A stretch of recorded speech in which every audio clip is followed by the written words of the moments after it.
The year 1469 AD was the peak of the Aztec Empire in Central America.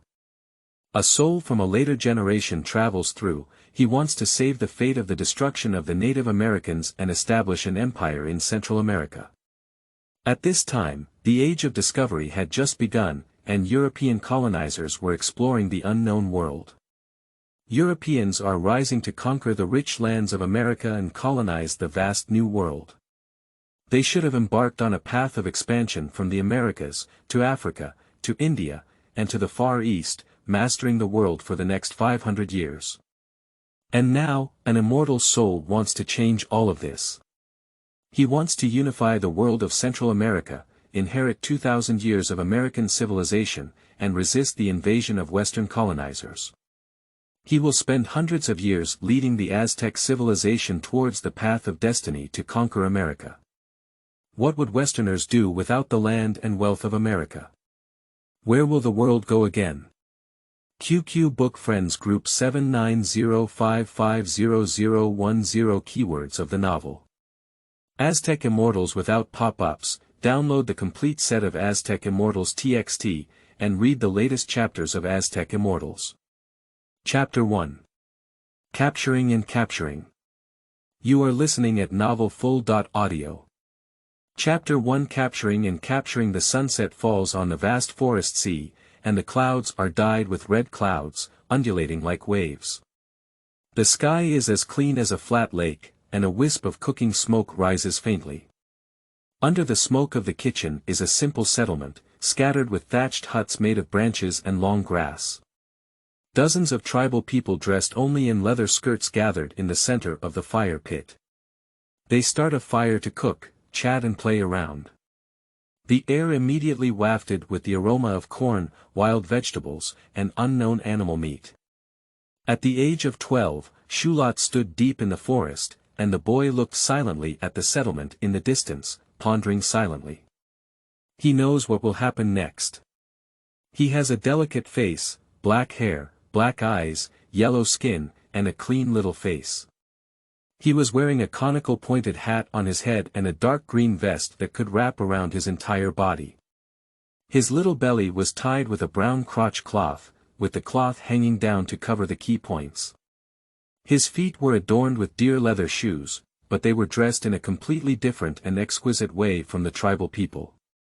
He held a foot-long obsidian dagger in his right hand and a small shield tied to his left hand. Although the shield is small, it is enough to cover his small body. The most eye-catching is a specially made obsidian necklace that hangs from his neck to his chest, clearly a symbol of important status. Young Shulot looked in front of him and saw a group of fierce and strong warriors faintly visible in the shadows of the trees. The warriors wore green leather armor, outlining strong upper body lines.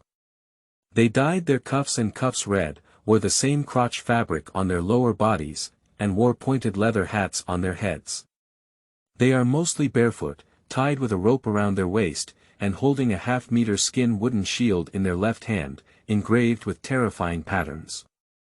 On the right hand, he held an obsidian stick that was over 1 meter long, and the sharp insert had already been removed. At this moment, the warriors arched their bodies and remained quiet, like beasts in the jungle, with dangerous and excited lights flashing in their eyes. Perhaps sensing Shulot's gaze, the two warriors stood up and walked silently over. The leading warrior is in his 30s and 40s, with an exceptionally strong physique. He had red and green stripes painted on his face, and wore a fierce tiger helmet. Bright feathers hung from behind the helmet, draped over a striped yellow leather armor, like a fierce beast walking upright. This is the elite of the Mexican League, the leader of a 20-member squad, and a noble jaguar warrior. The jaguar warrior walked up to Shulot and sternly admonished him. "Shulot, we're about to attack soon. This is your first time participating in battle, so you don't need to follow us to charge. You stand on the periphery, and if you see any escaping savages, tell Turs. If you see a suitable opponent, you can also go up and use your shield and knife. Remember. You don't need to capture prisoners, don't leave your hands behind." After speaking, he turned his head and instructed the young warrior beside him. Turs, you know Shulot's identity, follow him. Don't let him face the wrong opponent. If he can deal with it, don't intervene. This is his first battle, let his hands be stained with blood. I will give you 2 prisoners. Finally, the jaguar warrior nodded towards the characteristics of Shuluo. He grinned, revealing his cold teeth, and quietly left again. Young Bushidoers, about 20 years old, had a strong physique and well-developed muscles. Upon receiving the task of taking care of the novice, he squatted beside Shulot with some disappointment and sighed helplessly. Shulot, I will always be by your side. Wait a moment, you can find a lonely little or old savage to practice your skills. Turs, why did we take the initiative to attack this group of tribal people? They didn't threaten us. Shulot's eyes were filled with resistance, a unique memory that always lingered in his mind. Although these memories have begun to blur, the values that existed hundreds of years later still stubbornly exist in his heart, in this cruel jungle era. Why? Turs scratched his head and thought of the reason why the team came out. Because the new Tratawani, King Tizak of Mesica, has just ascended to the throne in the lake city of Tenochtitlan. We need more offerings to offer at the coronation ceremony. So, why did the Alliance sacrifice so many lives at the sacrificial ceremony? Because this is the preference of the gods. At this moment, a loud eagle cry suddenly pierced through the sky and came out loud. Then, dozens of swift figures rushed out of the dense forest, howling. Roar! Roar! The warriors let out terrifying howls from their mouths and surrounded the settlement from all directions. A jaguar rushed to the front, with colorful stripes on its skin jumping and heavy obsidian sticks dancing like lightning.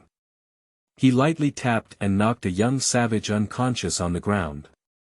Then, with a backhand, he hit the other person's waist and abdomen, causing them to immediately fall to the ground in pain and roll. The other samurai also constantly achieved results in battle. Although the number of tribal people was 4 or 5 times that of warriors, the war was a one-sided massacre. The short spears hastily raised by the tribal warriors were cleverly avoided by the warriors, only sliding through shallow marks on their leather armor. The counterattack came with a strong and powerful stick strike, with one blow falling. Several tribal hunters also began shooting. They used rudimentary hunting bows to shoot homemade bone arrows, which were inserted into the leather armor of several warriors. This was the last effective resistance, and the shooting hunters were quickly defeated first by the attracted warriors. The following battle turned into one-sided pursuit and capture. The tribal people are fleeing in all directions, and the warriors are either chasing or pulling out ropes to tie up satisfied prisoners. A senior warrior began to stir the fire from the fire pit towards the thatched cottage. Soon, the flames and cries filled the sunset, like an overture to the night. Shulot, let's go up too. Young samurai Turs followed behind, urging in a deep voice. Xiao Luote stared blankly at the flames of the tribe, watching the figures flickering in front of him, crying and laughing as if they were far and near. At this moment, a thin and small figure suddenly rushed forward, with a running voice accompanied by intense breathing, charging towards Shulot. Be careful! Urgent cries came from behind. The figure ahead clearly also spotted Shulot. Without hesitation, he picked up the sharp wooden spear in his hand and plunged it straight into the young Mesiga in front of him. The young Shulot's eyes lit up, and his left hand instinctively raised the shield. The wooden spear rubbed against the thick skin and slid to one side. The 2-year compulsory training movements have been engraved in his muscles, like flowing clouds in water. Then, he took a step forward, followed closely with his right hand as he pushed forward.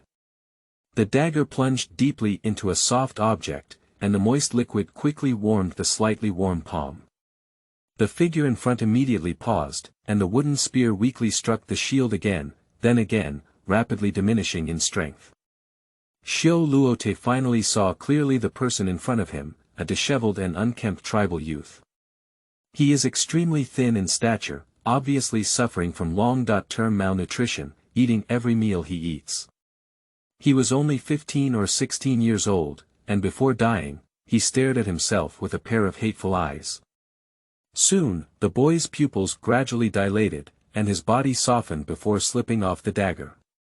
He collapsed powerlessly in front of Shulot, while his lifeless eyes remained fixed on Shulot. Seeing the lifeless gaze, Shulot felt as if he had been hit by something. He stumbled back a step, the dagger slipping from his right hand to the ground, and his knee suddenly softened. At this moment, a pair of strong hands extended from behind, firmly supporting the young man's shoulders. "Ha! Did you do well?" Turs nodded and praised with a smile. "Raise your shield and stab in one go, very skilled. It seems that both the team leader and the captain have been trained very well." "Ah!" Warm liquid flows down the back of the hand, then drips down. Shulot trembled slightly and his eyes were a bit dazed. Reality tore apart the peaceful past, as if waking up his drunken dream of not wanting to wake up. This is his first time as a warrior, with blood in his hands and killing like grass. And his age in this life is only 12 years old, and he hasn't even grown his body. Congratulations, Shulot. After being stained with blood, you are a qualified Messiga warrior. Fighting is the greatest honor, the greatest joy. Of course, sacrifice is also the greatest. When we catch some more sacrifices, we can wait for this year's coronation ceremony. TSK, those brilliant sacrifice ceremonies will be really exciting. Young Boosters smiled with a simple smile on his face, his eyes shining with joy. In his heart, fighting, killing, capturing prisoners, and offering sacrifices are the duties and daily routines of Aztec warriors. Aztec blood, sacrifice, and death. Shulot murmured to himself in a trance, and countless memories flashed in his mind. In the past 12 years, a child's brain has been unable to bear a mature soul, and he has always been in a true teenage state. Now, under unprecedented stimulation, in a rapidly growing body, fragments of memory are reassembling and converging, and the purified mind will quickly recover. A huge change is about to come, it's him, it's also the world. Shulot, what are you talking about? Speak up, I can't hear you. Turs scratched his hair and looked at the still confused young man, shaking his head helplessly. Forget it, it's normal for me to feel a little dizzy after getting blood for the first time. It was the same when I was the first time before. Of course, you're a little younger. Oh, it seems like it's over with the captain. Let's go over quickly. After speaking, Turs picked up the blood-stained dagger and stuffed it into Shulot's waist. Then, he half-pulled the boy and quickly walked towards the jaguar. Behind them, the body of a young man lay slanted on the grass, staring blankly at the sky. The sunset gradually drifted away, and darkness engulfed him. In this wild and savage mountain forest of America, it was buried by weeds. Let's talk about the setting. 1. A growth-oriented protagonist. He will encounter danger, setbacks, constantly experience, think, impact, change, and become stronger. He will grow step by step from an ignorant and fearless, kind-hearted, pure and innocent youth to a king with a sea of corpses and blood, a heart like iron and stone, who has read through the vicissitudes of life. 2. Reincarnation. The passage of the soul is near the moon pyramid. The protagonist's soul can be constantly reincarnated here. But as a price, every time he reincarnates, he blurs some of his memories and emotions, nurtures some of his mind, in order to regain new life. But once he dies away from the moon pyramid, he will die forever. Similarly, once the moon pyramid is destroyed by Europeans, it will also lose its ability to reincarnate. Of course, he himself was unaware of all of this. 3. New students. At the beginning of this book, the protagonist is the second reincarnation. The first reincarnation is born and dies, and the mind degenerates without growth. So, at this moment, he can be regarded as a true 12-year-old boy, with kindness and sincerity in his heart, but with memories for future generations. Please be patient and continue reading. Cats writing books will never disappoint you. End of this chapter. Chapter 2. Captures. You are listening at novelfull.audio. Chapter 2 Captures. You stupid turkeys, you can get hurt fighting in such a tiny settlement. In front of Shulat, the jaguar Olash was furious and roared angrily at several warriors who had been scratched by spears and short arrows. Fool! Hurry up and treat the wound, apply healing silk orchid juice to me, and then apply the ink tree leaves that stop bleeding.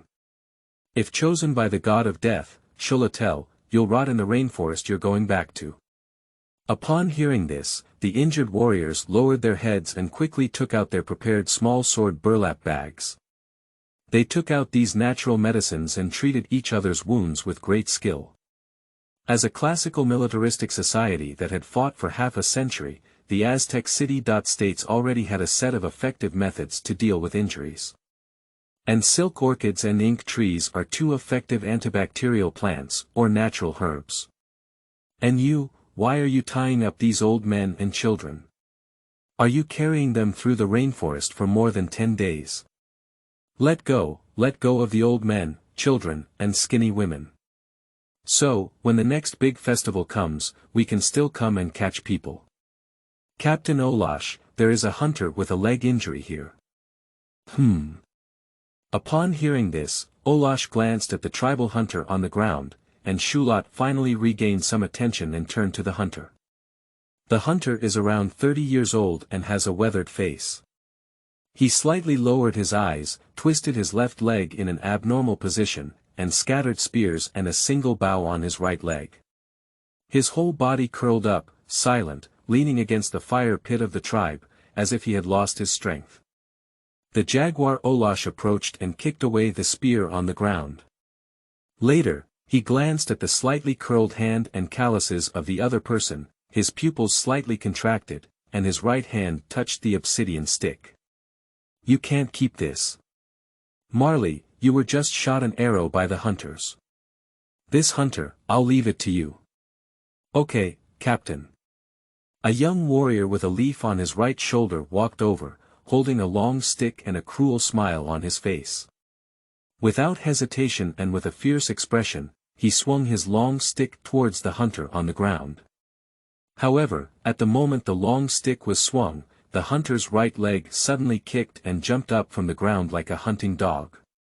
Immediately, the hunter extended his right arm and, at some point, added a bony arrow to his right hand, piercing straight into Marley's neck. Ah! Marley leaned back in shock, and his long stick in his right hand swung into the air. As he watched, a sharp arrow was about to penetrate his neck, and an obsidian baton arrived from behind. The stick first slapped the hunter's arm, causing it to twist and deviate from the target. Then, the tip of the stick slammed forward and landed on the hunter's chin.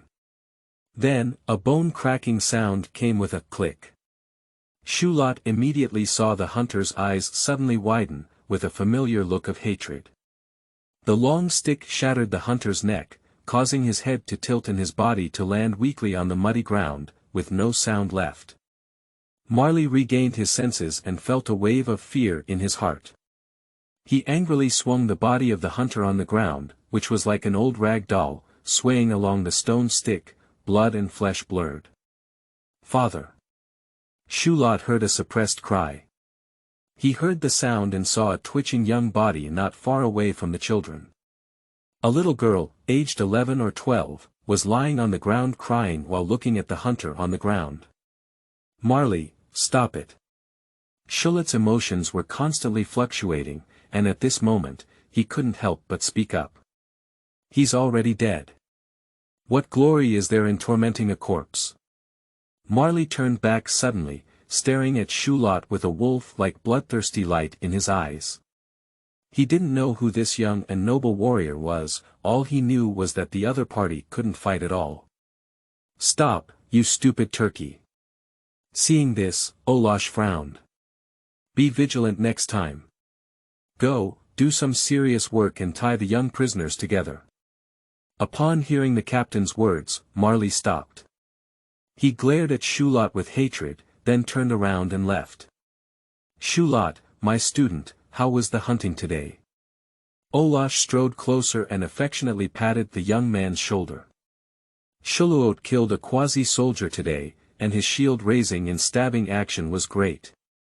Turs smiled foolishly and stepped forward to answer. Not bad. Olash finally smiled and nodded.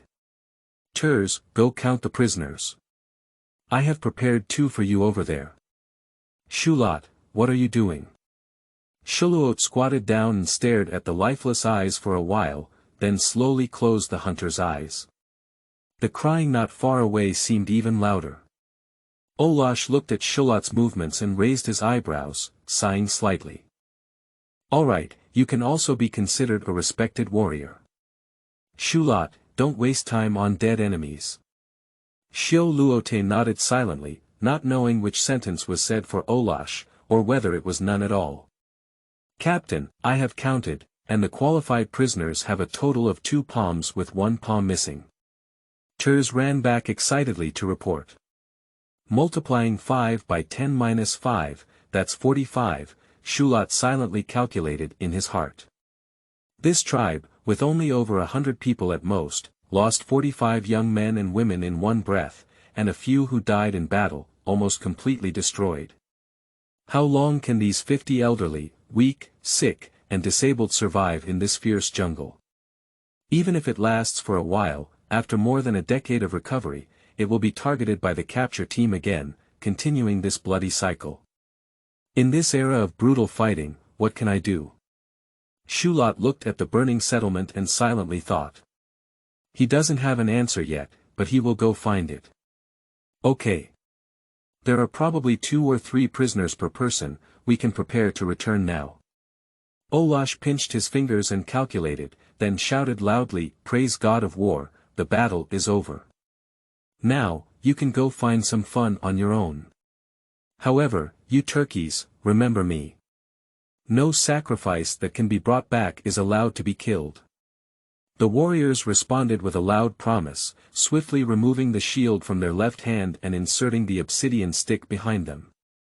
They chose to explore, then happily picked up a female captive and walked towards the dark woods. Shulot suddenly noticed Marley. He smiled grimly and walked straight towards the crying girl. Marley, what are you doing? Looking at such a young and helpless girl, I think of the fate she is facing.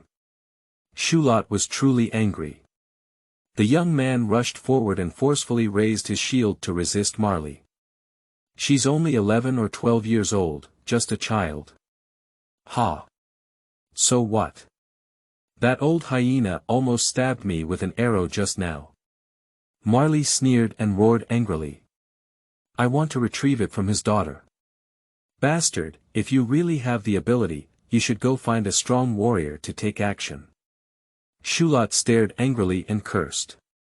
You're just a coward. A coward who fights against children. What are you saying?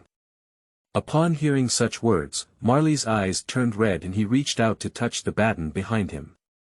In the brave Mexican society, cowardice is the most despicable existence. Don't show weapons to your own people. Just then, a roar suddenly came. The jaguar rushed over like a fierce beast, holding down Shulot with its left hand and pulling hard with its right hand. Marley suddenly retreated and was almost thrown out. Shulot, what's going on with you? Olash separated the two and looked at Shulot with dissatisfaction, with a hidden worry in his eyes. Marley, he's going to take action on that girl. That girl belongs to that hyena. You shut up. Upon hearing this, Olash turned his head and roared, his angry expression more pronounced than ever before. Marley, no matter what you want to do, I won't do it to anyone else. Shulot is a warrior and is about to become a noble war priest. War priests are sacred in the army, and you must respect their will, let alone this insignificant matter. Go and apologize to him. But he's only 12 years old and can't fight. Apologize to him, Marley. Sorry, Shulot, I was wrong. Marley lowered his head, unable to see his expression clearly. He spat out words of apology word by word, then gave a fierce glance at the girl hiding in the corner before turning around and leaving. In the Legion of the Alliance, although bravery is particularly revered, the level of warriors is equally important. Faced with the experienced Jaguar warrior, he could only respectfully yield. Olash looked angry as he watched Marley leave. He just turned around and glanced at Shulot, with a slight smile on his face. Not bad, Shulot. Daring to confront warriors stronger than oneself is the path of warriors. These warriors are all stubborn wolves, and only by growing stronger than everyone else can you become the jaguar that governs them. Then, Olash glanced at the girl huddled in the corner again, frowning slightly. This girl is too young and thin. The road is too far to take back to the city. If you want to do something, just do it here. After listening, Sholua nodded and walked forward. The girl shrank back in fear. The boy just took out the cotton cloth from his pocket and wiped the tears and dust off the girl's face, only to see an unexpectedly beautiful little face. He was slightly surprised and then took off the dry food bag from his waist, stuffing it into the girl's hand. His tentacles were icy cold. After thinking for a moment, he took off his camisole and draped it over the girl's body. Get out of here. Go north, the farther the better, don't come back. The beautiful girl forgot to cry. She stared blankly at Shulot, looking at the north he was pointing towards, unsure if she understood. The boy nodded and smiled gently at the girl, rubbing her little head as if it were a timid hamster. Thank you, teacher. Shulot turned around to look back, but did not see anyone. Olash has already left. The other children also don't know when they've been hiding away. The softness of the past life emerges in the young man's heart. He untied the obsidian dagger from his waist and placed it on the ground. On the dagger, there is also the name he personally carved. The boy finally glanced at the girl before silently turning around and leaving. May I hide all my softness here? Then, truly face this world. Everything can change, I am, and so is the world. Shulot sighed slightly. Subsequently, he straightened his spine and showed determination on his face, as if he had undergone some kind of baptism. He strode forward with great strides. And behind her, there came the girls crying. This time, the boy did not turn back. He is like a newborn tiger, heading towards the forests of Central America, welcoming the destined bloody future of battle. Follow up. I built an account on Bilibili to talk about the background and culture of Native Americans. Jian Yang will compress the uploaded images, so the high-definition map of the book will also be placed there, along with the author's adorable cats. Just search for the pen name Sword Slaying Cloud Dream directly. Meow. End of this chapter. Chapter 3. Return Trip. You are listening at novelfull.audio. Chapter 3 Return Trip. The warriors of the Alliance spent a sleepless night on the ruins of the settlement. It is still the latter half of the dry season in Mexico, and according to the Gregorian calendar, it is early February, so there was no rain all night. The next morning, Shuluot got up from the campfire and went to fetch water with Terse. The most important luggage in the rainforest is food and water. The semi-hunting settlement can't have much food storage. The samurai simply scraped some bacon and corn flour, but they are not interested in those unknown wild vegetables, dried fruits and insects. Olash strung the prisoners into 2 parallel strings using sturdy hemp ropes. Then, he personally led Shulot and Terse, with half of the team leading the way, and Marley and the remaining half of the team pressing in from behind. The roads in the rainforest are always rugged and difficult, with tall trees blocking the sky and colorful venomous snakes among the branches. Swamp and mud pits spread all over my feet, while the water grass was filled with highly poisonous frogs and mosquitoes and flies. This is a green desert, where every still pond is hidden with parasites and toxins. Fortunately, Olash is both a brave jaguar warrior and an expert in jungle survival. He applied a pungent ointment to everyone, then quickly found a river, and everyone meandered southward along the relatively open riverbank. Walking by the mud on the riverbank, Charlotte carefully kept a distance from the dead trees in the river to prevent encountering surprises like the American crocodile. As he walked, he curiously asked Olash, "Teacher, where does this river lead to?" "This river is called Tamping. Going upstream along this river, it will pass through 2 alliance city-states. In just over half a month, we will be able to return to the holy city of Teotihuacan. And further south for 3 days, it will be the capital of the Great Alliance. The sun god promised us the homeland of the Mexicans, the city of Tenochtitlan in the lake. That's really a majestic and beautiful city. There are 1,000 canoes full of goods, 1,000 pieces of corn-filled chinampa, 1,000 communities filled with mercy warriors, and 1,000 huge stone-filled temples. That's the greatest city-state in the Alliance and the center of the entire world. Your family and I came from there." Xiolua nodded with a characteristic, his thoughts drifting away. Tenochtitlan is the capital of the Aztec Tri-State Alliance and the most prosperous and powerful city-state. This magnificent city in the lake was ultimately destroyed by Spanish colonizers and also represents the downfall of the Aztec civilization. Above the ruins of Tenochtitlan lies Mexico City, which has surrendered to the cross of God. Xioluote pondered for a moment about the prosperity and beauty of the capital city, then curiously asked, "Teacher, have you ever been to the lower reaches of the Tampa River?" This time, it was Olash's turn to fall into memories. After a long time, he replied softly, "Many years ago, I followed the great Montezuma I to conquer the people of the clouds and the city-states of the Aztecs. From here, I walked down the Tampen River for more than 20 days and crossed the mountains to reach the plain. At the end of the plain and forest was the city-state of the Aztecs, Cuxicapan, also known as Otter City. Behind that city-state lies an endless lake, which is the end of the world and also leads to various corners of the world. There are many distant islands in the lake, and the tribal people on the islands come in small boats to trade feathers, pottery, and cotton cloth. Legend has it that to the north of the lake, there is an endless forest of land, with only wild people in it. Every year, there is a terrifying divine disaster that kills all life with white ashes." Xioluote was stunned before realizing that the Great Lake was the Caribbean Sea, the islands were the Caribbean Islands, and the forests and snowy continent were North America. There are no mountains crisscrossing the North American continent, and whenever winter comes, a terrifying cold current will sweep down from the Arctic, destroying all settlements and destroying budding civilizations time and time again.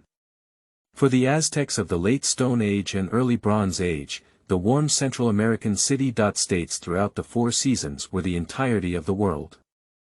In the rainforest without roads, walking for 3 to 4 months, up to 500 to 600 kilometers, is the limit of understanding the world. In this world, the Mayan cities on the southeastern Yucatan Peninsula are difficult to reach foreign lands. The Caribbean islands in East Lake are a story passed down from ancient times. The Indian tribes in North America and the Inca Empire in South America are unknown legends. Not to mention the Spanish conquerors who arrived on the other side of the ocean at an unknown time. Thinking about the unknown world and future, Charlotte remained silent and followed Olash in silence. The difficult road in the rainforest also greatly consumed his stamina, making him unwilling to say more. During the march, the team rested once. The reason for resting was that the scout discovered a wild deer drinking by the river. Olash ordered everyone to remain silent. He stepped forward alone, took out a 2-meter-long wooden spear, and placed the feathered end on the foot-long spear thrower. Then, he held the spear thrower in his right hand and, under the cover of trees, arched his waist and sneaked silently. The jaguar warriors seemed to blend in with the mountains and forests. He sneaked until he was 20 meters away from the target, when the wild deer suddenly stopped drinking water and looked up from side to side, as if he was aware. In that moment, a mournful sound of breaking through the air came towards us, and then the wild deer fell heavily to the ground, struggling weakly in losing its life. The warriors cheered together, shouting the name, Jaguar. The prisoners in the distance couldn't help but show fear on their faces. Xiao Luote stepped forward to check, and saw a sharp spear piercing the heart of the wild deer's chest and abdomen, splattering a bright red. And the power of the spear was so great that it penetrated through the body. The young man was shocked by the precision and power of this long-range spear throwing. He asked with half admiration and half envy. "Teacher, this spear throwing is very powerful. Can I learn along with it?" Olash also wore a hint of color on his face. He smiled and nodded, then shook his head. "I can teach you, but throwing spears is not something that can be practiced in a year or two. You actually don't need to learn it. Soon, you will enter the temple and start practicing as a priest. The Alliance never lacks a jaguar noble warrior, but every priest is sacred and important." After speaking, Olash set up camp by the river and started a fire, asking Turs to clean up the deer carcasses, skin and smoke meat. He let half of the warriors go hunting in the woods to replenish their food. He took out a small obsidian knife himself, retouched the pointed tip of the spear by the campfire, and then baked it over the fire to form a shape. Wooden and stone weapons may be comparable in sharpness to early bronze weapons, but their durability is vastly different. So, everyone trekked for 2 or 3 days. The altitude gradually rises, the trees become sparse, and the view becomes wider. From afar, Shulot finally saw a wisp of smoke rising from the kitchen, and sparse corn growing on the vast fields. Through slash-and-burn farming, the farmland has only a faint outline, while a sizable village gradually appears at the end of the field of vision. As the samurai team approached, the village suddenly heard a sharp flute sound. Shulot saw the chaotic figures gathering in the village, while Olash and his team stopped in the wilderness about 100 meters away. 20 warriors held shields and sticks, waiting quietly. After a while, the village's procession rushed out, with over 200 strong men holding various wooden sticks and spears, more than a dozen hunters holding simple and fragile single bows and slingshots, and an old man wearing feathers and silver jewelry at the front. The old man in the village looked at the attire of the jaguar and immediately felt an indescribable unease on his face. He hurriedly approached with a few villagers, bowing and bowing. "This respected jaguar warrior, I am the elder of the village. I don't know what orders I have to give to our village. We, the Aztecs, have been subservient to the Great Alliance for more than a dozen rainy seasons. We pay tribute 4 times a year on time. The tribute at the beginning of this year was paid early. It is not yet the harvest season, and there is no food or fur in the warehouse. The great late ruler Asiakatel has returned to the kingdom of the gods. His brother Tizsak has ascended to the throne as the new Tretoani. A grand coronation ceremony will be held this year." Speaking of the coronation ceremony, Olash gave the village elder a deep glance, indicating something. Upon hearing this, a hint of fear appeared on the face of the village elder. He immediately knelt down and spoke out in prayer. "Respected jaguar warriors, we Aztecs have never wavered in our loyalty to the Alliance. We are willing to pay more tribute to congratulate the great king on his ascension to the throne." "Great. As long as you maintain loyalty to the Alliance, you won't become a sacrifice in the sacrificial ceremony. We just returned from capturing the sacrifice in the northern jungle."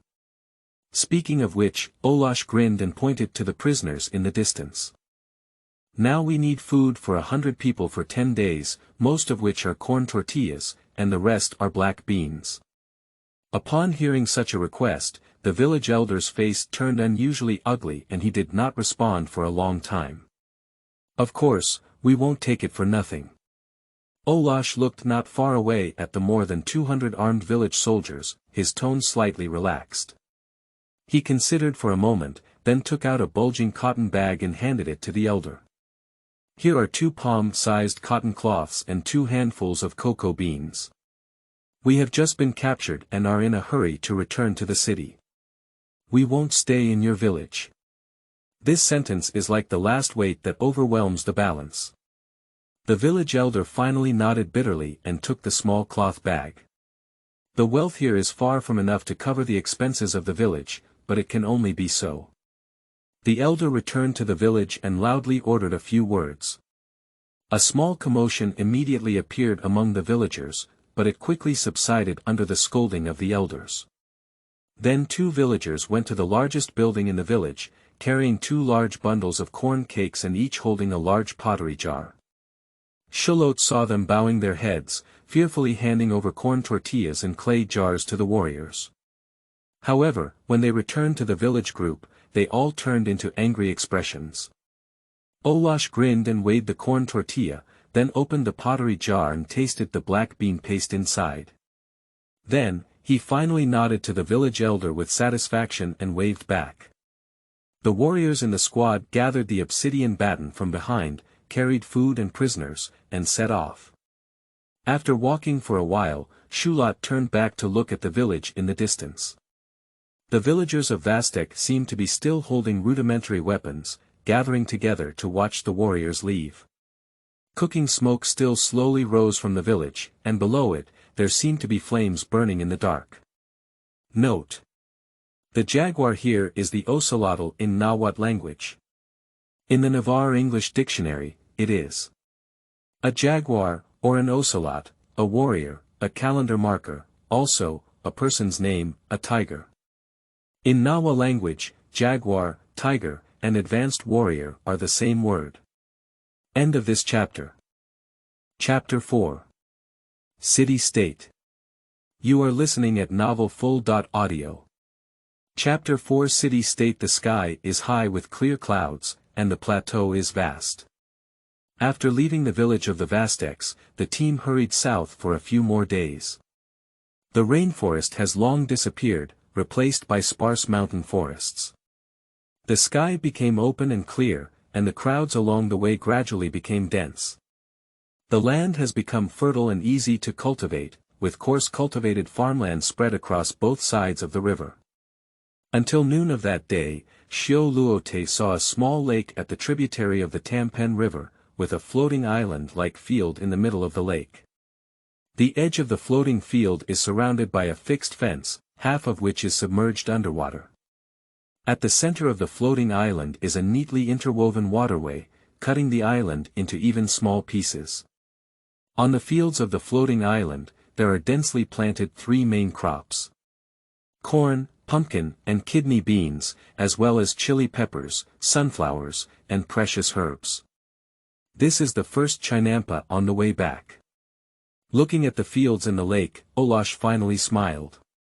We have finally returned to the land of the city-states of Mesica, and today we can have a good night's sleep. Not far ahead is the city of Metztitland, Shulot. You can go to the central market with Turs and buy some small items you like. Sure enough, shortly after Schultz moved forward, a city with a Chinese and American style appeared near the river, and negligence caught his eye. A circle of 4 or 5 meter high earth and stone city walls can be considered a strong city in medieval times, with dark red patterns carved on the walls. Crossing the city walls, one can immediately see the twin pyramids unique to the Aztecs, which are several tens of meters high and enshrine the rain god Tlaloc and the guardian god Vislo-Bochitli, who are in charge of agriculture. It's still afternoon, the city gate is wide open, and the villagers are starting to return from the city. They are mostly shirtless, wearing only a long crotch cloth around their waist, carrying newly purchased stone and pottery. A very small number of people tightly hugged a person's long cotton cloth and hurriedly left with caution.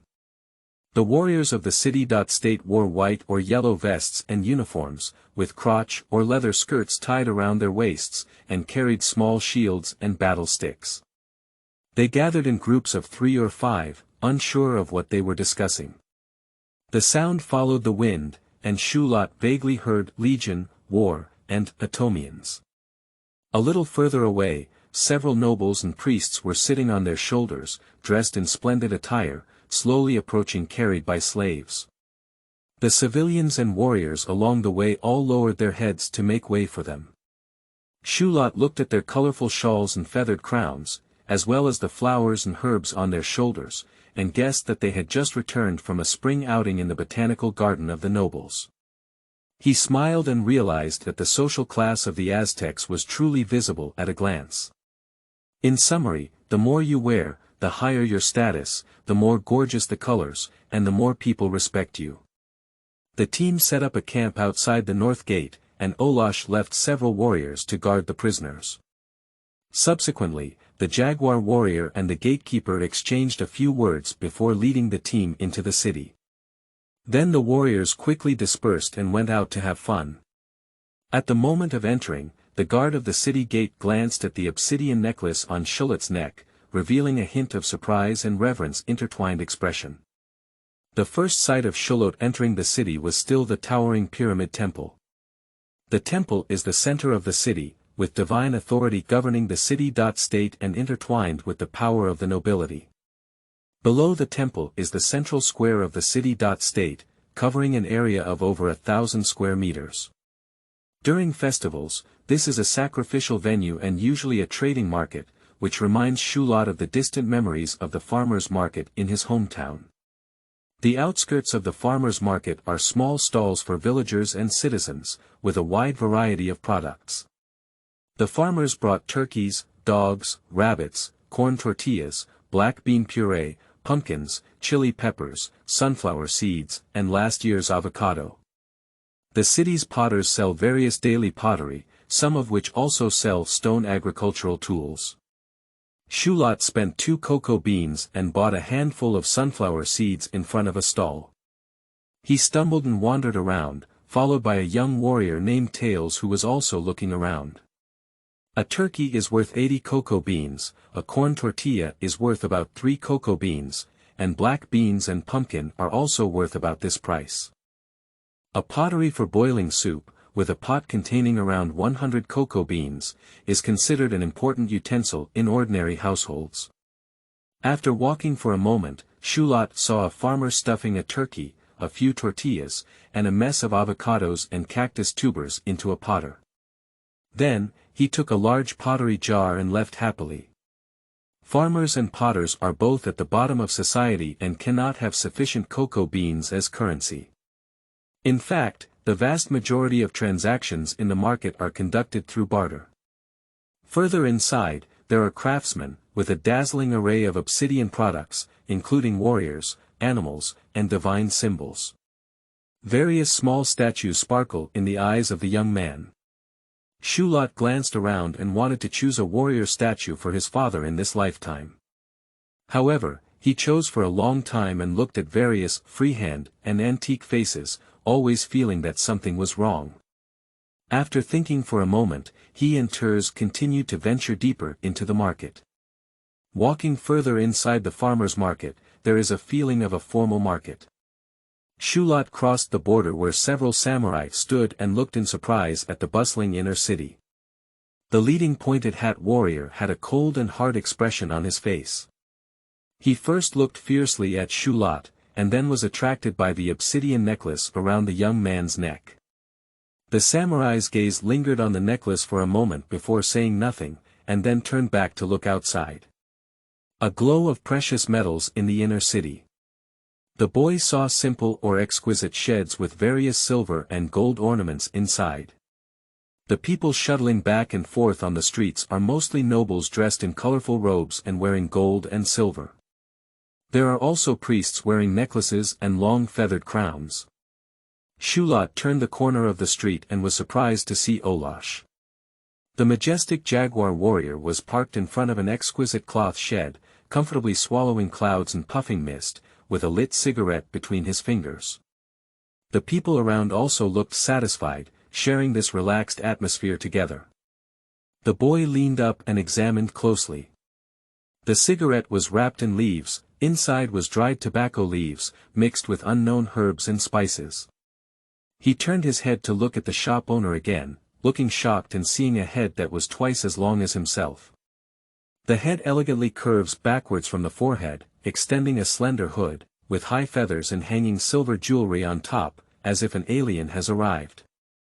In surprise, Shulot instinctively took a step back, only then could he see the wealthy and chubby face of the shop owner, as well as the sincere smile on his face from the bottom of his heart. Ah! Blessed by the gods! Hello, the little priest of this city-state. The round-faced alien glanced at Shulot's obsidian necklace and smiled more sincerely. As you can see, I have a new divine smoke here. It comes from the distant rainforest Holy Land in the east and is a sign left by the gods on earth. With just one small one, you can establish a 15-hour connection with the gods and feel the beauty of the divine kingdom. Speaking, the alien took out a small cloth bag the size of a palm. As a first-time gift, this bag of divine cigarettes only requires a small gold accessory, a pair of long cotton fabrics, or 500 cocoa beans. A cunning Maya. Before Shulot could answer, he heard the iconic roar of the jaguar, Olash. I'm going to use Obsidian's long stick to flatten your deformed head. This is my student Shulot, how dare you deceive him? The cotton cloth they have is enough to buy 5 bags of such inferior cigarettes. Oh, Olash, so it's your student. Aliens are neither afraid nor angry. He just chuckled and remained calm. Then let me introduce myself. I am Ticolo, a Mayan merchant who specializes in long-distance trade. I come from the city of Tutuzias in the distant eastern rainforest. My slender head is a symbol of divinity, and we, the Mayan nobles, are descendants of the gods with innate elegance and kindness. We are also eternal friends of your Aztecs. Damn it, call me a Mexican, don't use generic names like Aztecs. Upon hearing such a title, Olash sternly corrected his dissatisfaction. For Aztecs, they prefer to refer to themselves as Mexicans, people who settle in the Mexican Valley, rather than people from Aztland. Okay. Respected Mexican tiger warrior, when will you repay the cotton cloth and cocoa beans you owe me? Upon hearing this, the teacher next to the young man suddenly lost his voice. By the way, Mayan businessman Ticarlo smiled and blinked at Shulot. Now, all you need is 500 cocoa beans, and you can buy 5 bags of exquisite cigarettes from me. Believe me, the priests love this taste. You can give it a try. Shulot was a bit curious, what exactly did the earliest Mayan cigarettes taste like? Olash, however, had a resolute expression and strongly opposed it. Shulot, you're only 12 years old. Trying divine smoke too early will suck away vitality from the gods, which is not conducive to the warrior's physical strength. Then, the jaguar warrior almost sandwiched Shulot under his arm and left the Mayan shop. The Mayan nobility are not good things. On the way out, Olash walked and cursed while still holding his anger.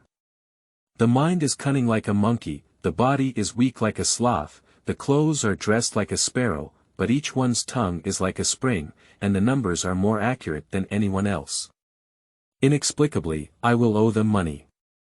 If I were to face each other on the battlefield, I could beat 10 of them. Shulot inexplicably wanted to laugh, but dared not laugh out loud. He just turned around to look at the prominent Mayan merchants, his mind drifting far away. In his past life, he had traveled to Cancun and watched the so-called Maya performances in large amusement parks. He also drove around the ingenious Chichen Itza pyramid.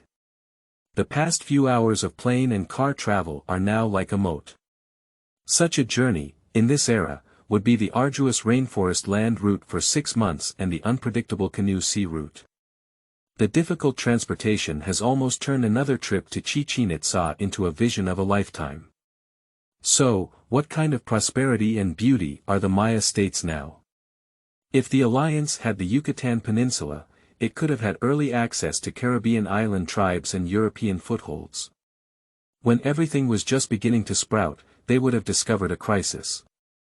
Shulot's thinking is habitually divergent, with a hint of solemnity. Perhaps when I return to Chichen Itza again, I will no longer be alone. The young man followed the strong Olash step by step. He looked at the majestic and fierce tiger helmet of the jaguar warrior, with the tall and solemn Aztec pyramid behind him. Inexplicably, a new desire for conquest began to gradually ignite in the chest of the young Messiah, the heart of the warrior, yearning for the distant battle.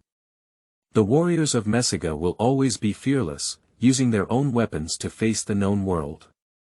With the determination to fight, they will welcome the unknown future. No matter who the enemy may be. End of this chapter. Chapter 5. Empires. You are listening at novelfull.audio. Chapter 5 Empires. The journey is long, and the return journey is far away.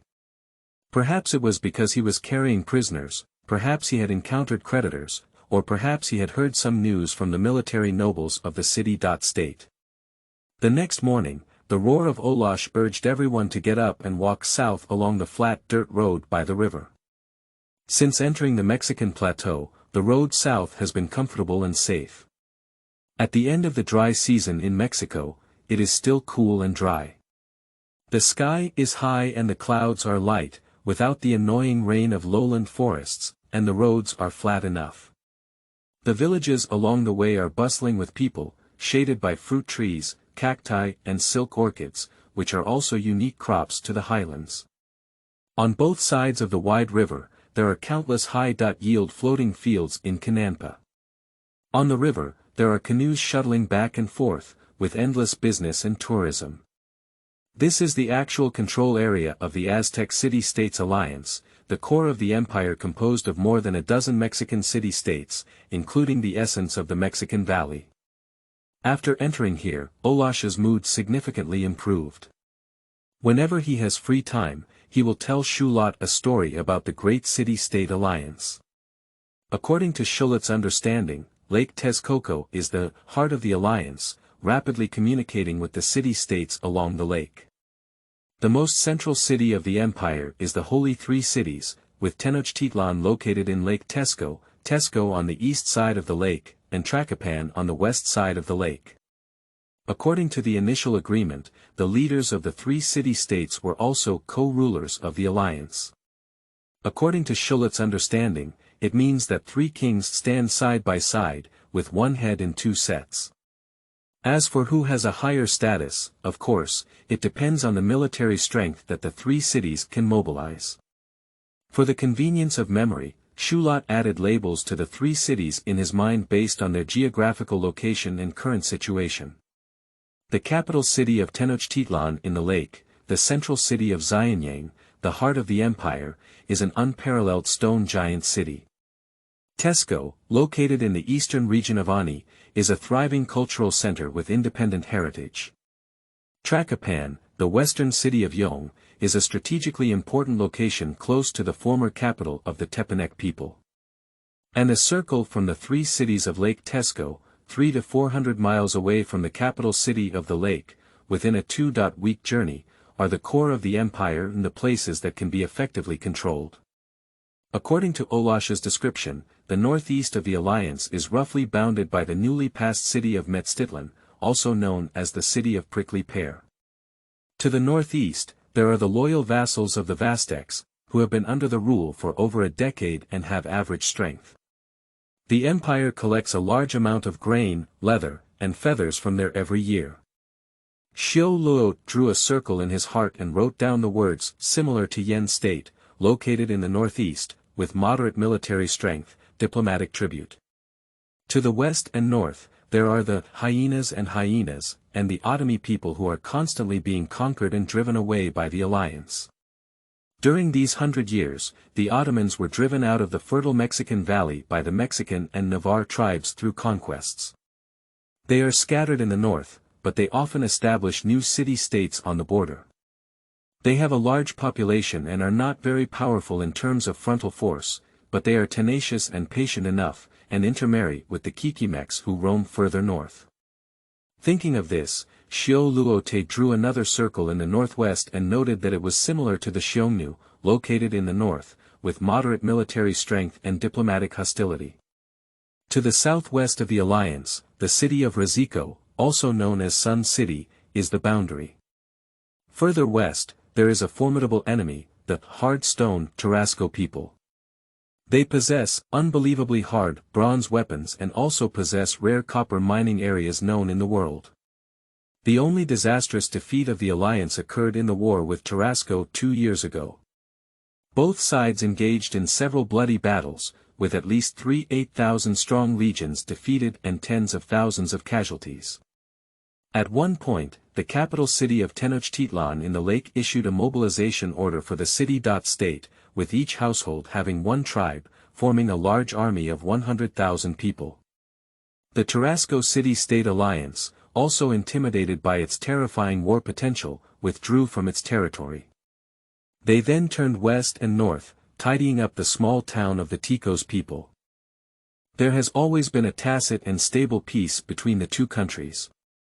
Xiu Luote drew a big circle in the west and noted that it was similar to Chu, located in the west, with a large number of troops and neutral diplomacy. To the south, in the mountain valleys on both sides of the Talsas River, there are the Jontals who are like weeds in the wind. They have a sparse population and have been subject to the empire for many years. Some Mexican immigrant towns have begun to emerge in this region. The label of Xoloitzin is similar to Romdi, located in the south, with low military strength and diplomatic officials. Further south, until the Pacific coast, there are the weak and powerless southern city-states, followed by the Trapanics, Mixtecs, and Zapotecs from west to east. These city-states all claim to be people of the clouds, inheriting ancient traditions. They were closely related by blood and were forced to submit and pay tribute to the alliance under the conquest of the great conqueror, Montezuma I. However, privately, they also formed alliances with each other to jointly resist the pressure of the Northern Alliance. The label written by the young man is similar to Zhongshan in the Song dynasty, located in the south, with moderate military strength and diplomatic tribute. To the east of the capital city in the lake, across the eastern part of the Mexican Valley, the continuous East Madre Mountains, and then to the east, it is the great enemy of life and death, of the empire. The Tuscan people who have been fighting for decades. Tlascalas and Aztecs are all descendants of the Chichmec Nava people. The two sides have similar languages, cultural similarities, and blood ties, but after countless wars, their enmity is as deep as the sea. Similar to the Aztec alliance, the Tuscan people advocate the hunting god Cloud Snake and form a city-state alliance. Their core is the 4 cities of Tezatlan, Ocotalalco, Tepetic Park, and Kia Westland, abbreviated as the 4 Serpent Cities. Like the alliance, Tuscany has a similar military system, which can mobilize more than 100,000 troops. They are the most dangerous enemies of the alliance, and the Flower War between both sides has been ongoing for decades and continues to this day. In fact, it was the Tlascalas who finally introduced the Spanish to Mexico.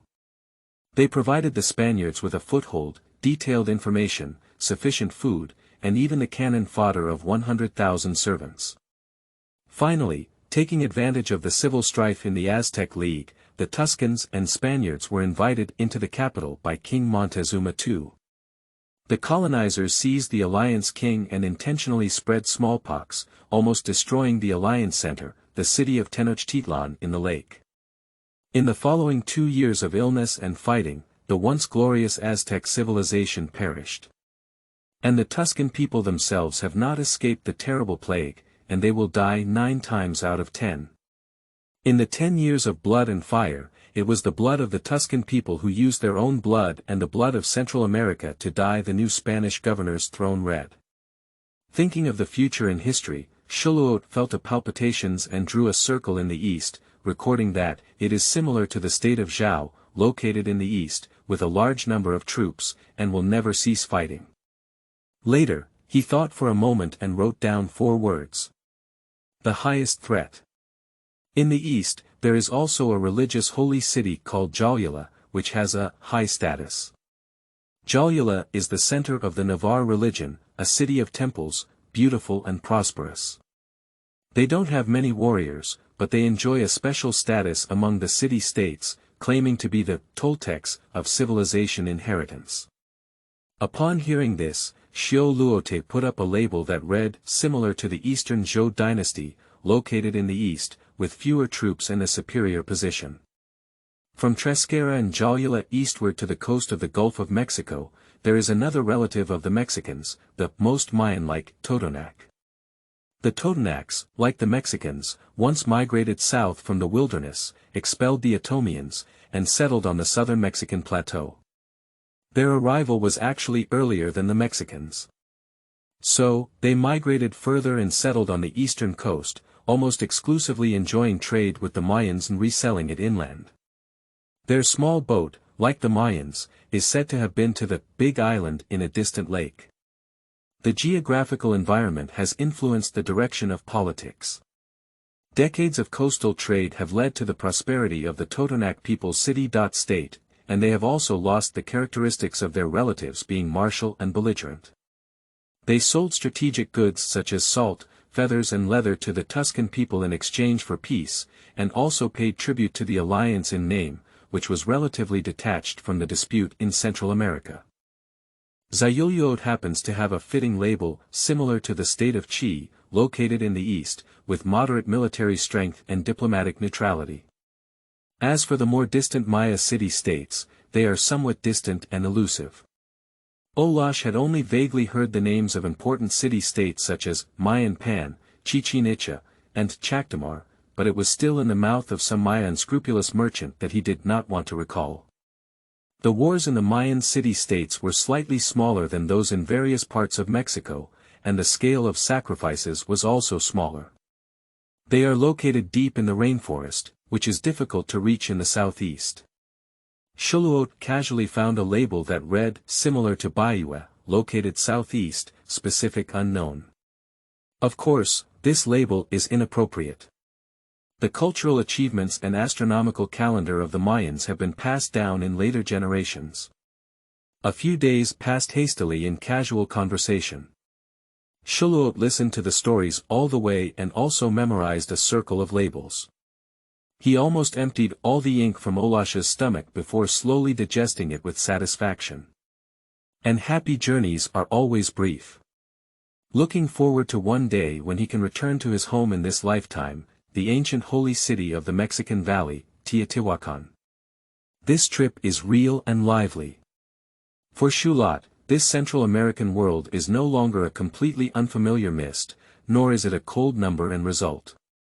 In his memories, there were some real emotions, a touch of softness, some persistence, a little curiosity, and a kind of pursuit and longing. Perhaps there is also a sense of uplifting optimism. He thought to himself and drew a circle in the center of the Mexican Valley, marking the last label for the Aztecs in the center. Brave, great Chin. End of this chapter. Chapter 6. Going Home. You are listening at novelfull.audio.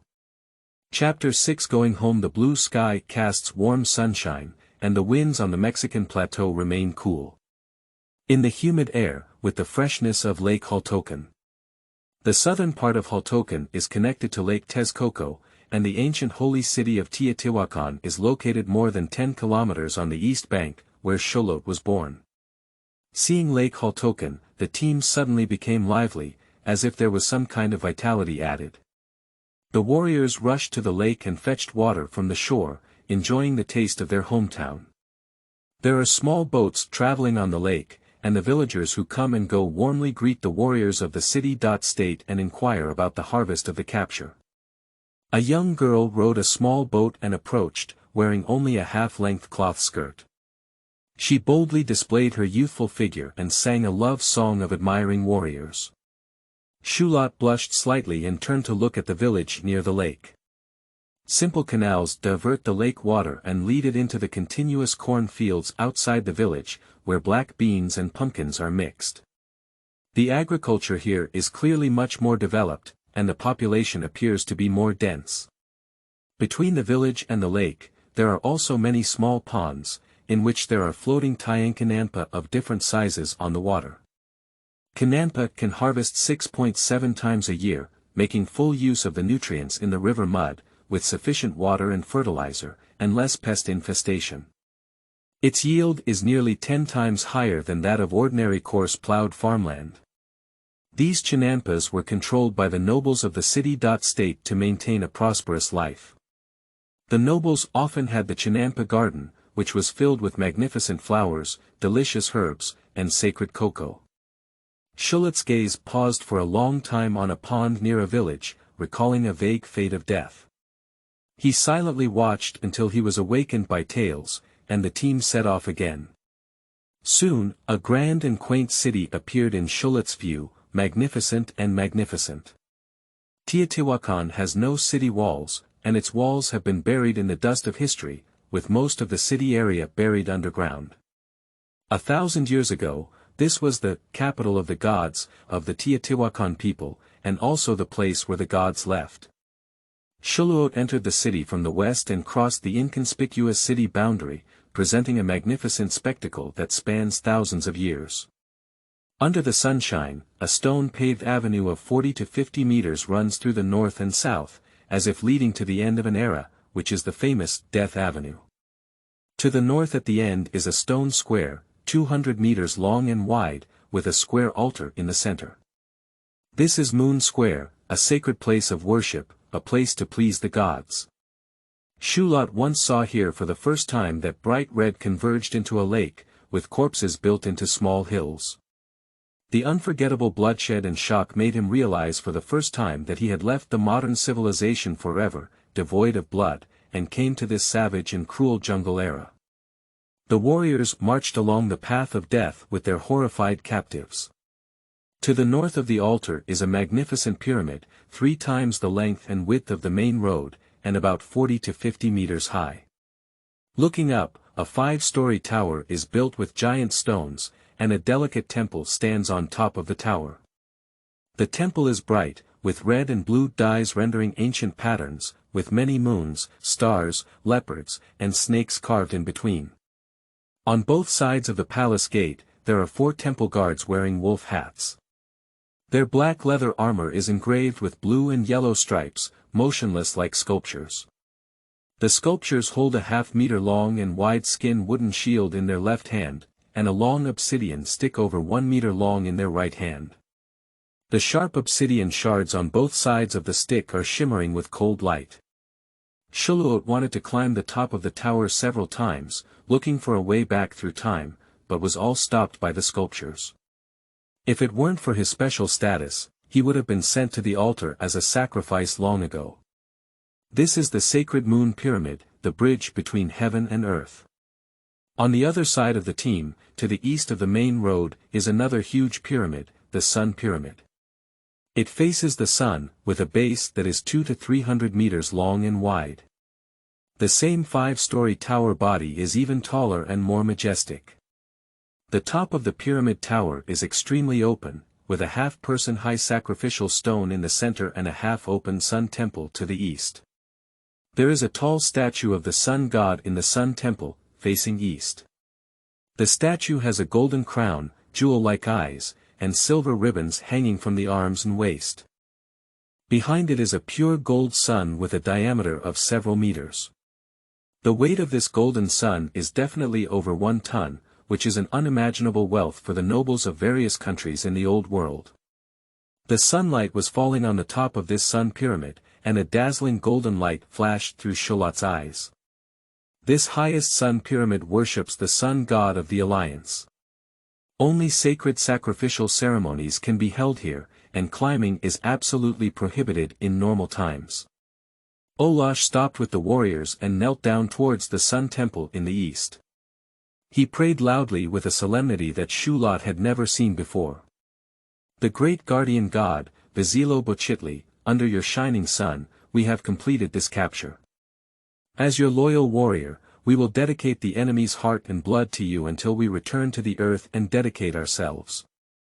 We hope you bless our bodies and weapons, so that we can win the next noble battle. Xiao Luote also seemed to have finished his prayer. As soon as he stood up, he saw Olash ordering the prisoners to kneel down towards the sun god and offer their faith. The captured prisoners thought that death was imminent and trembled with fear, howling wildly. The fear of sacrifice made their limbs weak. In no time, the prisoners collapsed on the ground and crawled into a ball. Not far from the west side of the team is a magnificent and continuous palace community. Colorful paintings are carved between the walls and also fluttering on the pure white cotton curtains. The gods of heaven and earth, sacrificial farmland, rainforests, and lakes, tigers, leopards, snakes, and deer are all fresh and alive in the palace and community. The scene in that painting is the past and present of the Aztecs, their faith and life. This magnificent architectural complex is the residence of priests and nobles. Similarly, this is also the place where God's servants work in their daily lives. Upon seeing the returning samurai procession, a young assistant priest hurriedly walked from the palace community. The young assistant offered sacrifices at the age of 20, with a gentle and jade-like appearance. He didn't wear a feather crown, his upper body was a white shawl, and he wore a white short skirt, exposing his chest. The neck is tied with a regular obsidian necklace representing the identity of a sacrificial assistant. Dear Olash Knight, oh, and also little Shulot.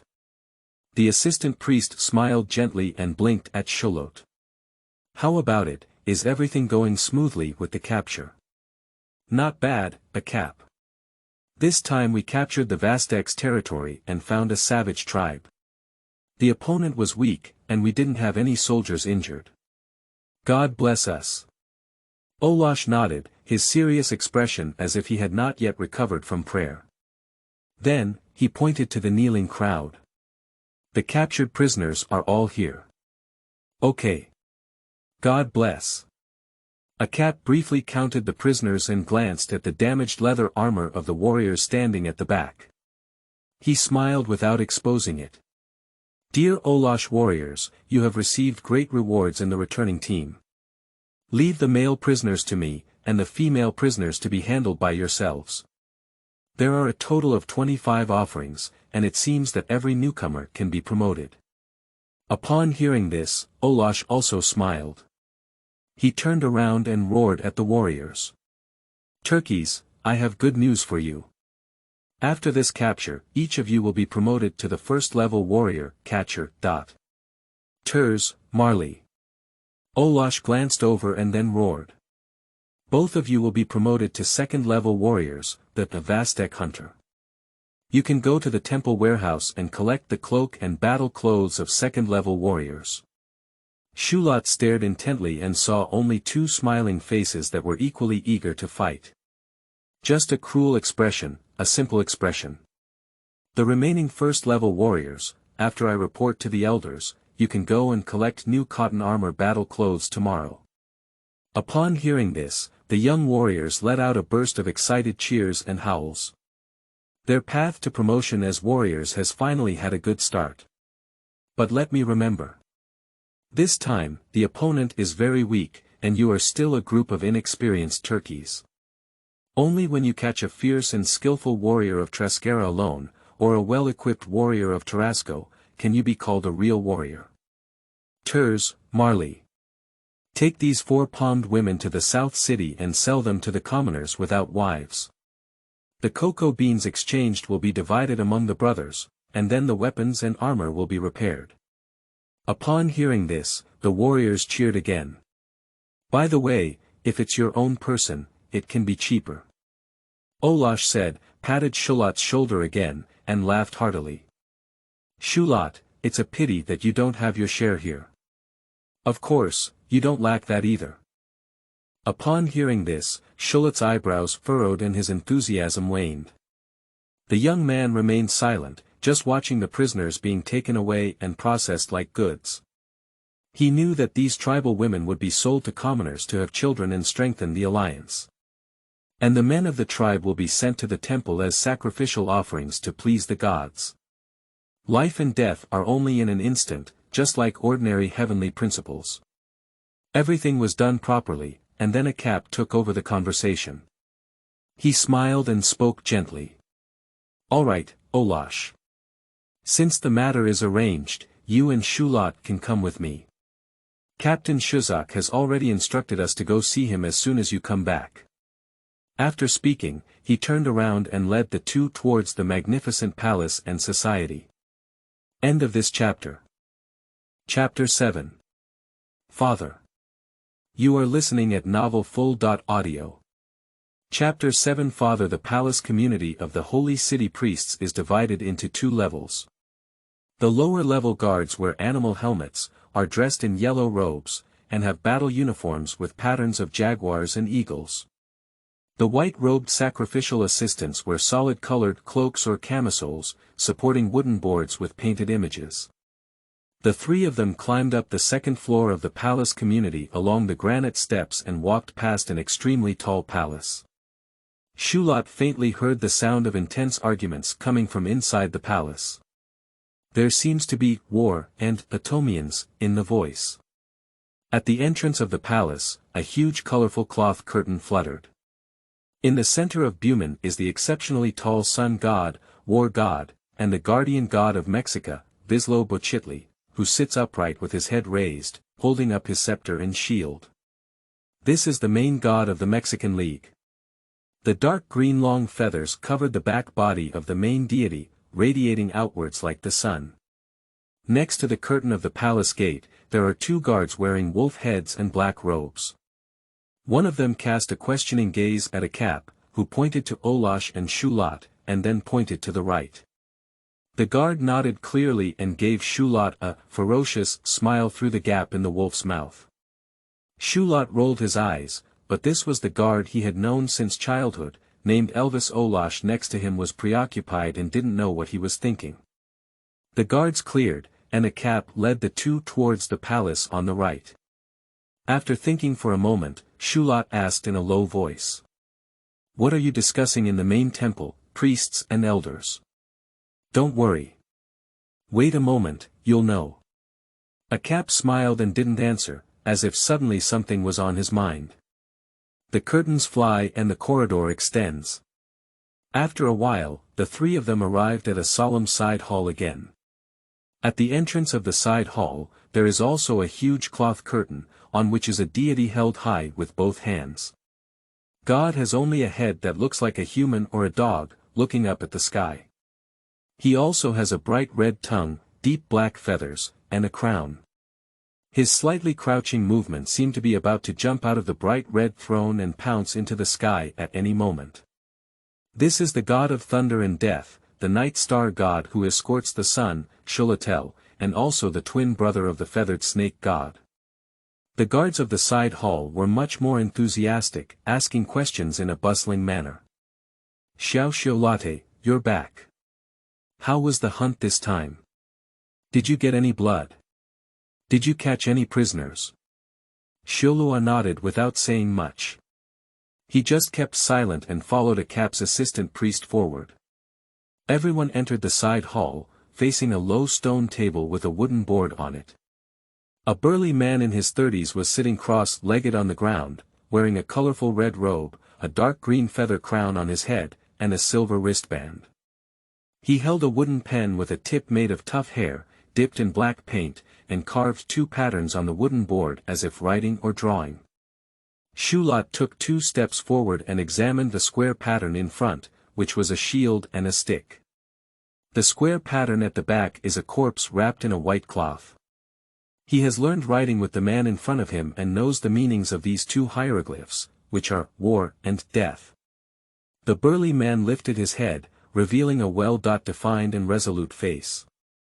He has deep eyebrows, a tall nose bridge, and a confident expression. The man's gaze was bright and lively, first falling on Shulot, with a smile outlined at the corner of his mouth. Then, he looked at a Cap again and nodded. Finally, he looked back at Olash and laughed heartily. "Welcome back, my warrior. Welcome you too, my son. You have come back at the right time." The man suddenly stood up, revealing his tall muscular body. Then, he extended his arms and made a welcoming gesture. "The war is about to begin. Good news, Captain Zayasuk. When? Who are we going to fight?" Olash also raised his arm to salute and asked excitedly and in surprise. "A few days ago, a messenger came from Tenochtitlan and brought an order from the new Tratawani. The king wants us to start mobilizing. Next month, the coronation war will begin. The target of the expedition is the Otomi people in the northwest, on the grounds that they refuse to pay tribute to the alliance. The burly Zyasuk had a bright smile and clashed with Olash in the arm. Then, he glanced at Shulot and asked in a deep voice. Olash, how was the capture this time? I took Shulot and the newcomers to the Aztecs' place in the north and captured dozens of canine savages. The Aztecs were relatively obedient and had sufficient food. It seems that there won't be any major problems in the northeast recently. After thinking for a moment, the Jaguar Olash added. Shuluot's physical fitness and martial arts skills are both good, and he solved a quasi-warrior in this operation. Yeah, he has too many problems and wants to know everything. Speaking of which, Olash suffered a bitter face and shook his head to sigh. Some numbers, some logic. As a warrior fighting, I can't answer them. Haha. If you can defeat my top warrior, it seems that this kid has made a lot of progress. Xiao Suaku laughed and patted Xiao Luoti's head. It hurts a bit. Captain, are the city-state preparing to send troops this time? How many troops will be sent? Of course, as a relative of the king and a branch of the royal family, our holy city will definitely send troops in response. As for the specific amount of troops, the priests and elders have been discussing it for a whole morning, and we should know when the high priest returns. However, the king has announced that Tenochtitlan will mobilize 3 elite Hikipoli, which is a group of 8,000 people. Texcoco and Tracapan will each mobilize 1 elite group, and then the villages under the 3 cities will mobilize 5 civilian groups. What? The 3 cities in the capital will mobilize a total of 10 groups of 8,000 people, which is 80,000 people. Upon hearing this, the young Shulot took a deep breath. 80,000 soldiers.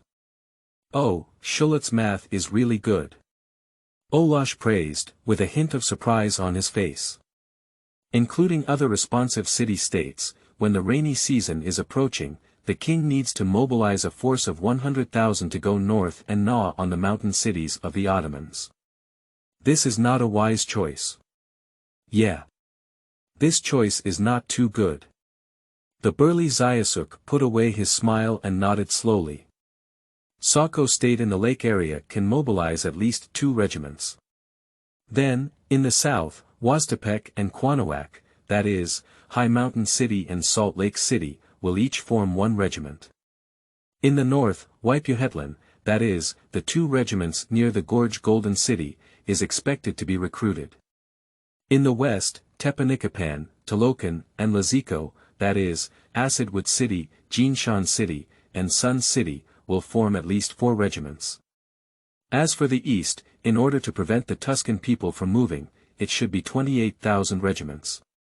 Of course, these 20 regiments of 8,000 soldiers, at least half of whom are militia, will be responsible for the logistics of the army.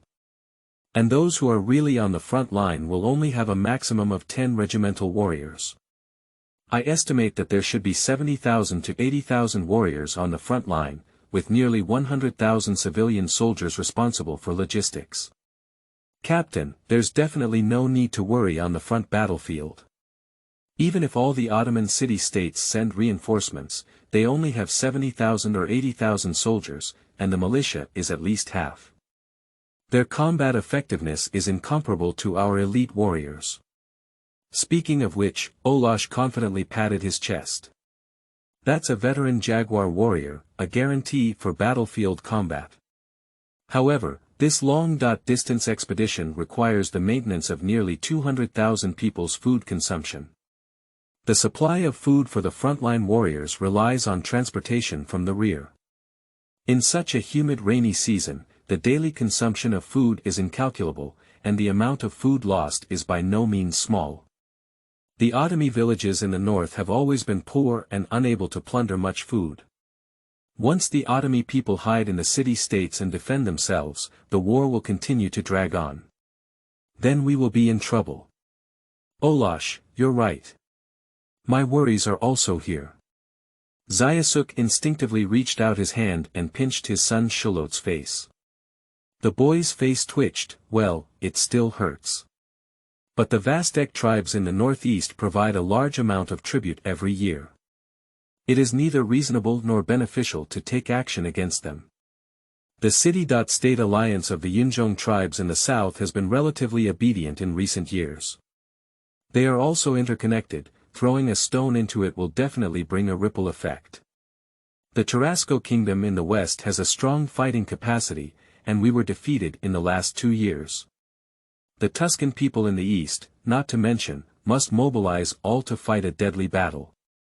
The nobles of the alliance are not ready yet. The king can only choose the weaker Otomi people in the north after calculation. Ha! After all, it's still bullying the weak and fearing the hard. Upon hearing this, Olash grumbled discontentedly. As the king of the alliance, how can one not have the heart of a warrior? In a martial alliance, without the determination of a commander and the courage of a warrior, how can one subdue the masses? Speaking at this point, Olash paused and then lowered his voice. Colonel, the prestige of the new king has not been established yet. If he is determined to summon courage and fight with the old enemy Trescara or the powerful Tarasco, even if he is defeated, the nobles will not complain. Because before the war, everyone has no expectation of victory. But now he has decided to fight against the weak and cunning Otomi people. The benefits of this war are not significant, and the nobles' expectations are high. Not to mention defeating, even if winning less, it will make everyone unhappy. Upon hearing this analysis, Zyasuk was deeply convinced. He nodded with a smile and approved. Olash, my warrior. With your talent, being the leader of an elite samurai regiment is more than enough. Haha. Unfortunately, our city-state doesn't have 8,000 warriors to bring me. Upon hearing this, Olash laughed heartily, without any humility, just casually teasing. Don't worry. There will be some in the future, I promise. After Zyasuk finished speaking, the two of them exchanged a glance and laughed heartily at the same time, both bold and cheerful. The main hall is deep, and the curtains are flying. Young Shulot was sitting in the hall, listening attentively when he saw a cap walking in from outside the hall. I don't know when he left either. Young assistant priest Cap smiled and whispered to everyone. Captain Zyasuk, the high priest has already completed the council of elders. Now, he is on his way over. End of this chapter. Chapter 8. Grandfather. You are listening at novelfull.audio. Chapter 8. Grandfather. The high priest was about to arrive, and everyone immediately stopped talking and went out together to welcome him. Standing at the entrance of the palace, Shulot looked up slightly and saw an elderly man in his 50s, expressionless and approaching. The old man has a pair of eagle-like eyes, and when his sharp gaze falls, it makes people feel cold. Time left deep scars on his face, blending with the bright red lines on his face. These marks of vicissitudes are portrayed on a majestic and indifferent face, making people feel less aged, but rather a supernatural force that is different from that of the human world. The old man wore a formal obsidian crown, which looked heavy and wide.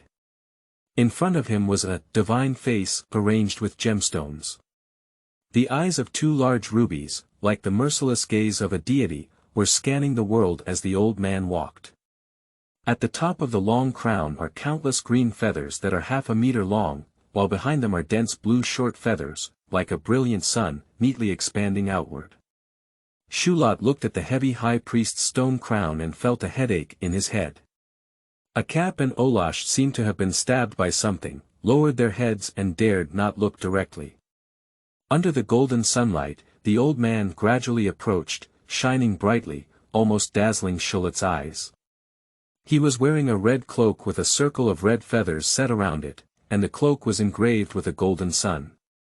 Under the cloak, there is a magnificent high priest's robe, with gold and silver grains on the front and back, inlaid with the light of the sun and moon. A dazzling necklace hung around his neck, made up of the highest grade obsidian, with countless transparent gold sand-like spots inside. And his priestly bracelets and ankles are also made of pure gold, shining with golden light as he walks.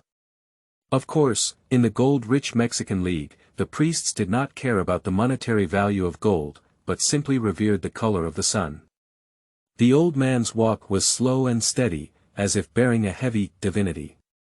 A cap lowered his head and stepped forward, wanting to help one or two, but saw the old man tilting his head slightly and staring at him with a look of joy and anger. He immediately paused, tied his hands and stood respectfully, waiting on the side. Everyone lowered their heads and waited quietly on both sides. It was not until the old man slowly entered the side hall that they followed suit and crowded behind him. The air quieted down for a moment until the old man stopped and turned around, his sharp gaze falling on the burly face of Zayasuk. Zayasuk lowered his head and bent down, lowering himself below the old man's eyes. Captain Zayasuk, the priestly council has decided to mobilize an army of 8,000 people to participate in the king's coronation war. You will become the captain of the army of 8,000 people, leading them to fight for the Lord God, for the king, and for the city-state. Upon hearing this, Olash looked up and let out an uncontrollable cheer. Subsequently, he was stabbed by the old man's gaze and lowered his head again. Yes. High Priest. I will fight for the Lord God, for the city and the king. I will not return without victory. Upon hearing such a firm reply, the high priest's stone-carved face outlined a faint and invisible smile. Immediately afterwards, his gaze swept over a cap and Olash, each scanning. Zayasuk, I have something to talk to you about alone. A cap and Olash exchanged a glance and made a respectful gesture to the gods. They consciously pushed the door and then closed it. The high priest Shiotir then took off the obsidian crown from his head and slowly placed it on the stone table, revealing his grayish hair. In this moment, he seemed to have shed some heavy divinity and finally could take a little breath, and his expression became more vivid. Young Shilot walked forward and touched the long crown of black Yaoshir. It was really hard. He tried to hug again, so heavy. Such a heavy stone crown, always on top of my head.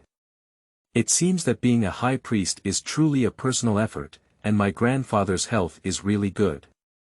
Zayasuk quickly stepped forward to help the old man remove his thick and long cloak, stone necklace, and pure gold bracelet. Until all external divinity was removed, the young Shilot could see that beneath the dazzling and tall priestly attire, there was only a thin and weathered old man. The high priest Shutel sat relaxed on the ground, his lean body finally showing some rickets. He patted the position next to him and let the young man Shulot sit beside him, his left hand naturally caressing his grandson's head. His right hand, on the other hand, pulled his son Zayasuk and made him sit across from him. At this moment, the two big and one small complement each other to create a pleasant atmosphere. There were no outsiders in the hall, and finally we could say some private things. Our holy city has decided to mobilize an 8,000-strong regiment with 10 battalion leaders, half of which are elite city-state camps and half are rural civilian camps. That is, 4,000 warriors and 4,000 militia. Zayasuk. This time, I will suppress all the elders and let you serve as the commander of the expedition. The old man's eyes remained sharp and unusually sharp, while his words were firm and decisive. You must seize this opportunity and obtain enough combat achievements. When you come back, I have reason to elevate you from a second-level hereditary aristocrat to a third-level glorious aristocrat. In a few years, you will become the rightful manager of the city-state. The high priest solemnly gazed at his son, speaking of his predetermined fate. The burly Zayasuk nodded, but a rare hesitation appeared. This battle is not very easy to fight. It's unlikely that the Ottomans will fight us head-on. The king's decision seems a bit hasty. Upon hearing this, the high priest nodded in affirmation. Every decision made by the king is naturally the king's own responsibility. However, I will send a messenger to him to help you avoid meaningless siege battles. Zayasuk, all you need to do is find a suitable time to fight head-on with the Ottoman people. Don't worry about casualties. I only need you to come back. I only need enough results. The warriors are like blooming flowers, always withering somewhere. The commoners are like weeds in the field, even if they wither, they will continue to emerge. Only you, the cocoa tree blessed by the gods, are destined to take on the responsibility of leading the city-state. Upon hearing such instructions, Ziasuk remained silent without answering. The high priest placed his right hand on his shoulder and looked at his son's resolute face, his expression slightly softened. I know that because of your background, you have developed some childish feelings towards commoners and lower-level warriors. Since I was young, I couldn't accompany you to teach you the ways of nobility, but rather let your mother give you too many weak emotions from commoners. But trees and weeds are ultimately impossible, at the same height. As a priest, the law once stipulated that I cannot officially marry. But as the bloodline of the sun god, I must cultivate a big tree to shield the family from wind and rain as soon as possible. And you are born into the family, carrying the future of my son. Let go and fight. All victories must be watered with life. Remember. The warriors of the city-state don't care if their leader is an illegitimate child. What they care about is whether you are brave and fearless enough, whether you have enough enemy blood in your hands. Upon hearing such heartfelt encouragement, Ziasuk finally perked up his spirit and mustered up his fighting spirit. He nodded and looked into his father's eyes, promising loudly. I will, father. During the conversation between the two, the young Shulot remained motionless, listening to the teachings of the discordant values. His attention was focused on his grandfather's robe. How are these small gold and silver particles embedded in cotton cloth? To the touch, it seems to have used some sophisticated cotton weaving technique, as well as some natural adhesive. Perhaps, such technology can also be used to make cloth armor. After a moment, the gaze of the high priest Shutel finally shifted to his grandson beside him. Ziasuk, how are you planning to arrange for him? Upon hearing this, Shio Soaku gave his son a loving glance and replied gently. Father, Shulot has just returned from hunting. When I go on an expedition, I plan to let him stay at home and rest well. Coincidentally, his age has arrived, and we can also learn some knowledge related to priests from you. Upon hearing this, the high priest Shutel pondered for a moment and shook his head in denial. No way. Let Shulot come with you, and we can learn more about the priest's knowledge later. After we finish counting the results of this capture, I will promote Shulot to a formal priest. Then, in this war, you can arrange a few prisoners for him. This way, when he comes back, I can speak up and promote him to the second-level priest, Pamit. And when we sacrifice after the war, I will let him participate and assist, and then promote him to the third-level priest. But Shulot is only 12 years old. Such a young third-level priest. Take him with you. Shulot is good at mathematics and can help you calculate your food and forage clearly. With mathematics and military achievements, he is enough to convince others. Besides, there is also me. Speaking of this, the high priest lovingly lowered his head and pinched Shulotha's face. His movements are light and not painful at all. Shulot, you have been intelligent since childhood. You are our hope and also the hope of our family. Listen to your father's words well, I know you actually understand everything. A third-level, black and white priest, at the age of 12 or 13. In 2 years, I will make you the youngest fifth-level, coyote priest. This way, when I leave, you can take over my position and become the new high priest. Remember, Shulot. The high priest's expression became solemn as he gazed into the young man's eyes. He seemed to be conveying something with his gaze, carrying some strong hope. You were born extraordinary, and heaven has a strange image. You are also a descendant of Akamapikitri. The kings of Messiah throughout history have the same bloodline as you. Your future has infinite possibilities, and I will seize every opportunity for you. And my future. Speaking of this, the old man finally whispered to himself and lowered his eyes. It's only a few years away from the divine kingdom. Note: Akamapiseli was the grandfather of Montezuma I, the fourth ancestor of Tizsac, the fifth ancestor of Shulot, and the source of the royal family of Mesica. End of this chapter. Chapter 9. Mobilization. You are listening at Novel Full.audio. Chapter 9 Mobilization. The next day at noon, the sunshine was warm and dazzling. Shulot, dressed in a priest's robe, sat on the mini-pyramid by the palace. He looked up at the magnificent moon pyramid in front of him and also watched the mobilization of the city-state. The decision of the holy city priests has spread throughout the holy city and nearby villages. The decision to send troops is unshakable. And today is the day for mobilization speeches, to inspire the morale of warriors and militia. Shulot opened his eyes wide and looked at the high moon pyramid. Grandfather Shutel stood at the top of the tower, dressed in a complete set of high priest's attire weighing tens of pounds, shining with golden light, illuminating all directions. The moon pyramid holds special significance for Shulot. That's where everything changes. The boy gazed at the moon pyramid, the dazzling light making him wake up like a dream, sinking in some distant memories. That is a memory of the past, even though it has begun to blur. In that memory, he was a young man born in the 1990s who loved history and geography. He was curious about the ancient civilizations of the Americas and had played the role of the Aztec civilization countless times in the history of civilization and the European continent. At the age of 25, he finally had the opportunity to travel to Otehuacan in Mexico and secretly climbed the moon pyramid at night. That night, he sat on the ruins of the temple at the top of the tower, with no light in the fields, and the night surrounded him like ink. The Milky Way is vast and boundless. Coincidentally, the once-in-a-decade Leonid meteor shower is pouring down. On a whim, the youth loudly made wishes to the shooting star. I am willing to go back to the past, lead the destroyed Native American civilization to rise again, defeat the invading European colonizers, and turn America into the Native American America.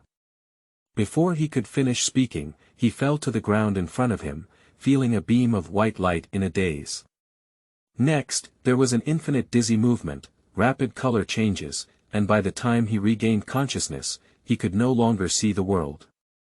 He could only vaguely feel the situation around him, still in the ancient city of Teotihuacan, but with a lot of vitality added everywhere. He wandered in a hazy world without a purpose or direction, only arriving at a remote thatched cottage with a huge attraction based on his senses. He walked through the wall and felt two connected lives, one weak speckled light and the other colorless dots. With a sense of attraction, he immersed himself in colorless dots, white light flashing in an instant, and his consciousness became blurry. The next time I wake up, accompanied by piercing cries, it seems like I made it myself. He opened his eyes and saw the low roof and two faces that looked both happy and sad. Black hair, yellow skin, hunched figure, casting a huge shadow under the moonlight, covering his small body. Sorrow eventually replaced joy. He didn't cry anymore, but heard another suppressed cry. A hunched figure suddenly stood up and carried him out of the room. The crying gradually faded away, and the baby's brain was unable to support his excessive thinking. He felt carried to the edge of a pond, and then the water gradually overflowed over him. Just crossed over and became an abandoned baby. His young body coughed violently, choking and unable to breathe, as if he could vaguely hear new cries around him. His consciousness gradually blurred, and his newly formed body became numb. When he woke up again, he turned into a beam of invisible white light. This time, he dare not wander around again. He recognized the scale of the building and slowly drifted towards the busiest and largest center. He suppressed the occasional attraction around him. He wandered around the center of the ancient city and finally felt a new attraction in the bustling palace community. Subsequently, he continued to move forward and once again plunged into the colorless dots. Wake up again, accompanied by my own crying as usual, and an uncontrollable laughter. The baby opened its eyes and a young and burly man was holding himself up in both hands. He wore a feather crown on his head, a standing body, and was draped in a white cotton robe. He has a resolute face, with black hair and yellow skin. The roof is high and decorated with colorful figures and scenery. There was a circle of people kneeling around, grinning but silent. There was still a young woman lying in bed, but her smile was filled with tears. Quickly, a middle-aged man dressed in splendid attire and wearing a stone crown rushed over. He spread his calves open, then looked at his little dot and laughed happily, then loudly said some incomprehensible words, repeating one word several times. The crowd around also cheered and repeated the word, vaguely saying, Shulot. Since then, he has had a new name, Shulot. The middle-aged man in my memory is now standing on a high platform, and time has aged his face. Only dazzling golden light shone on the crowd below.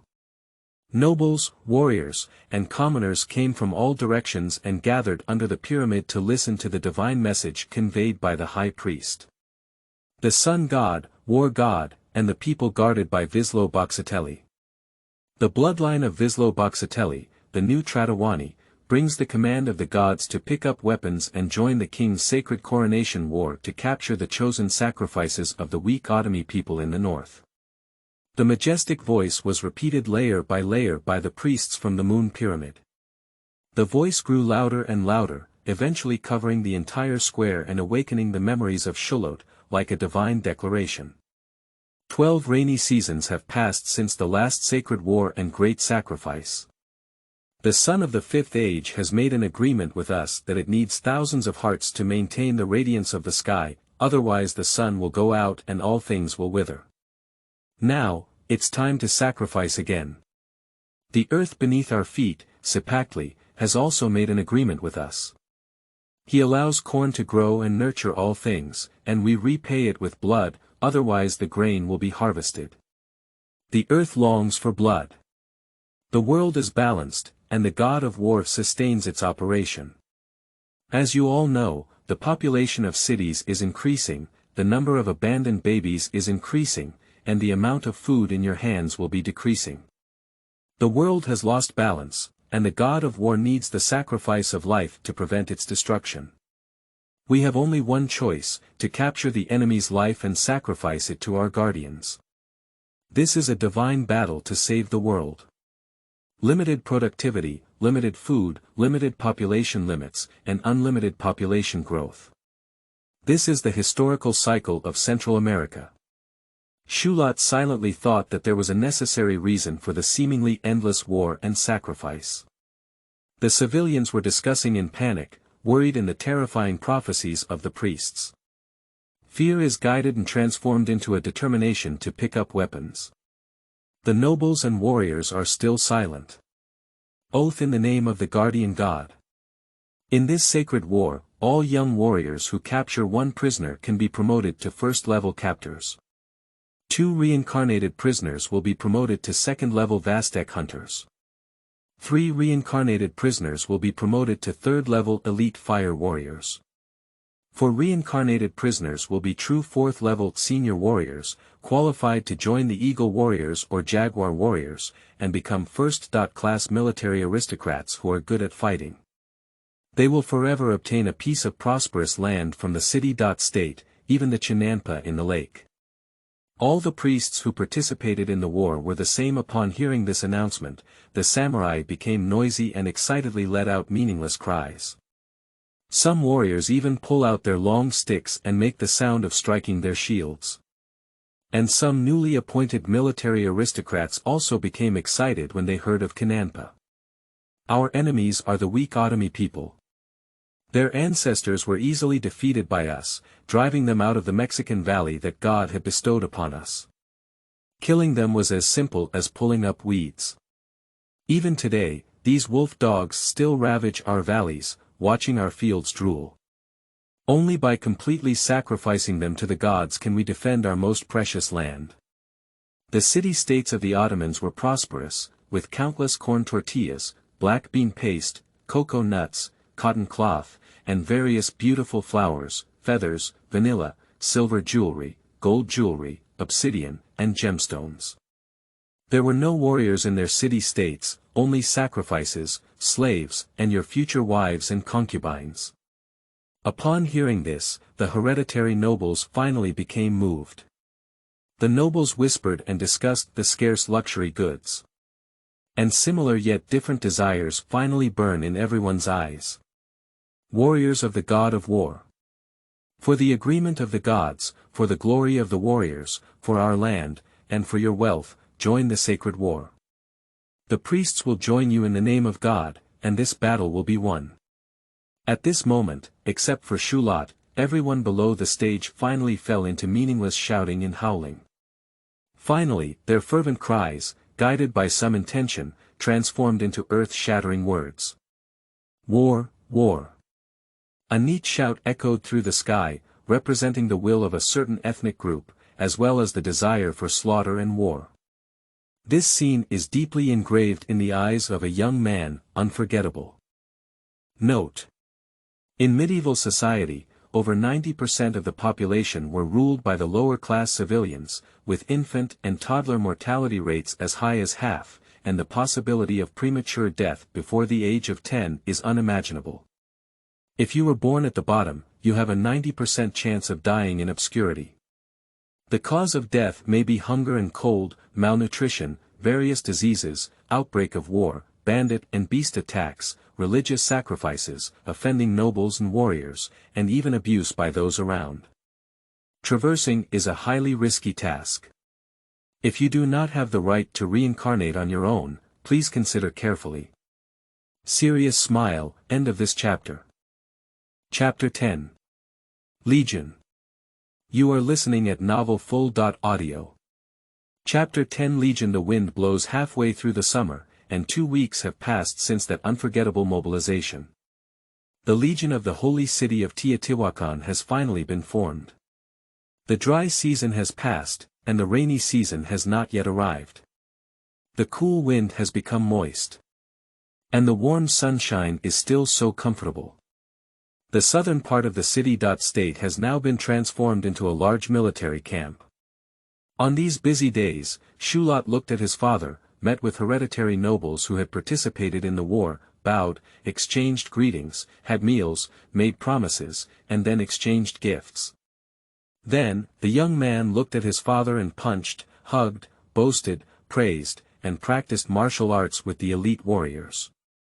Finally, he drank tequila until he was drunk.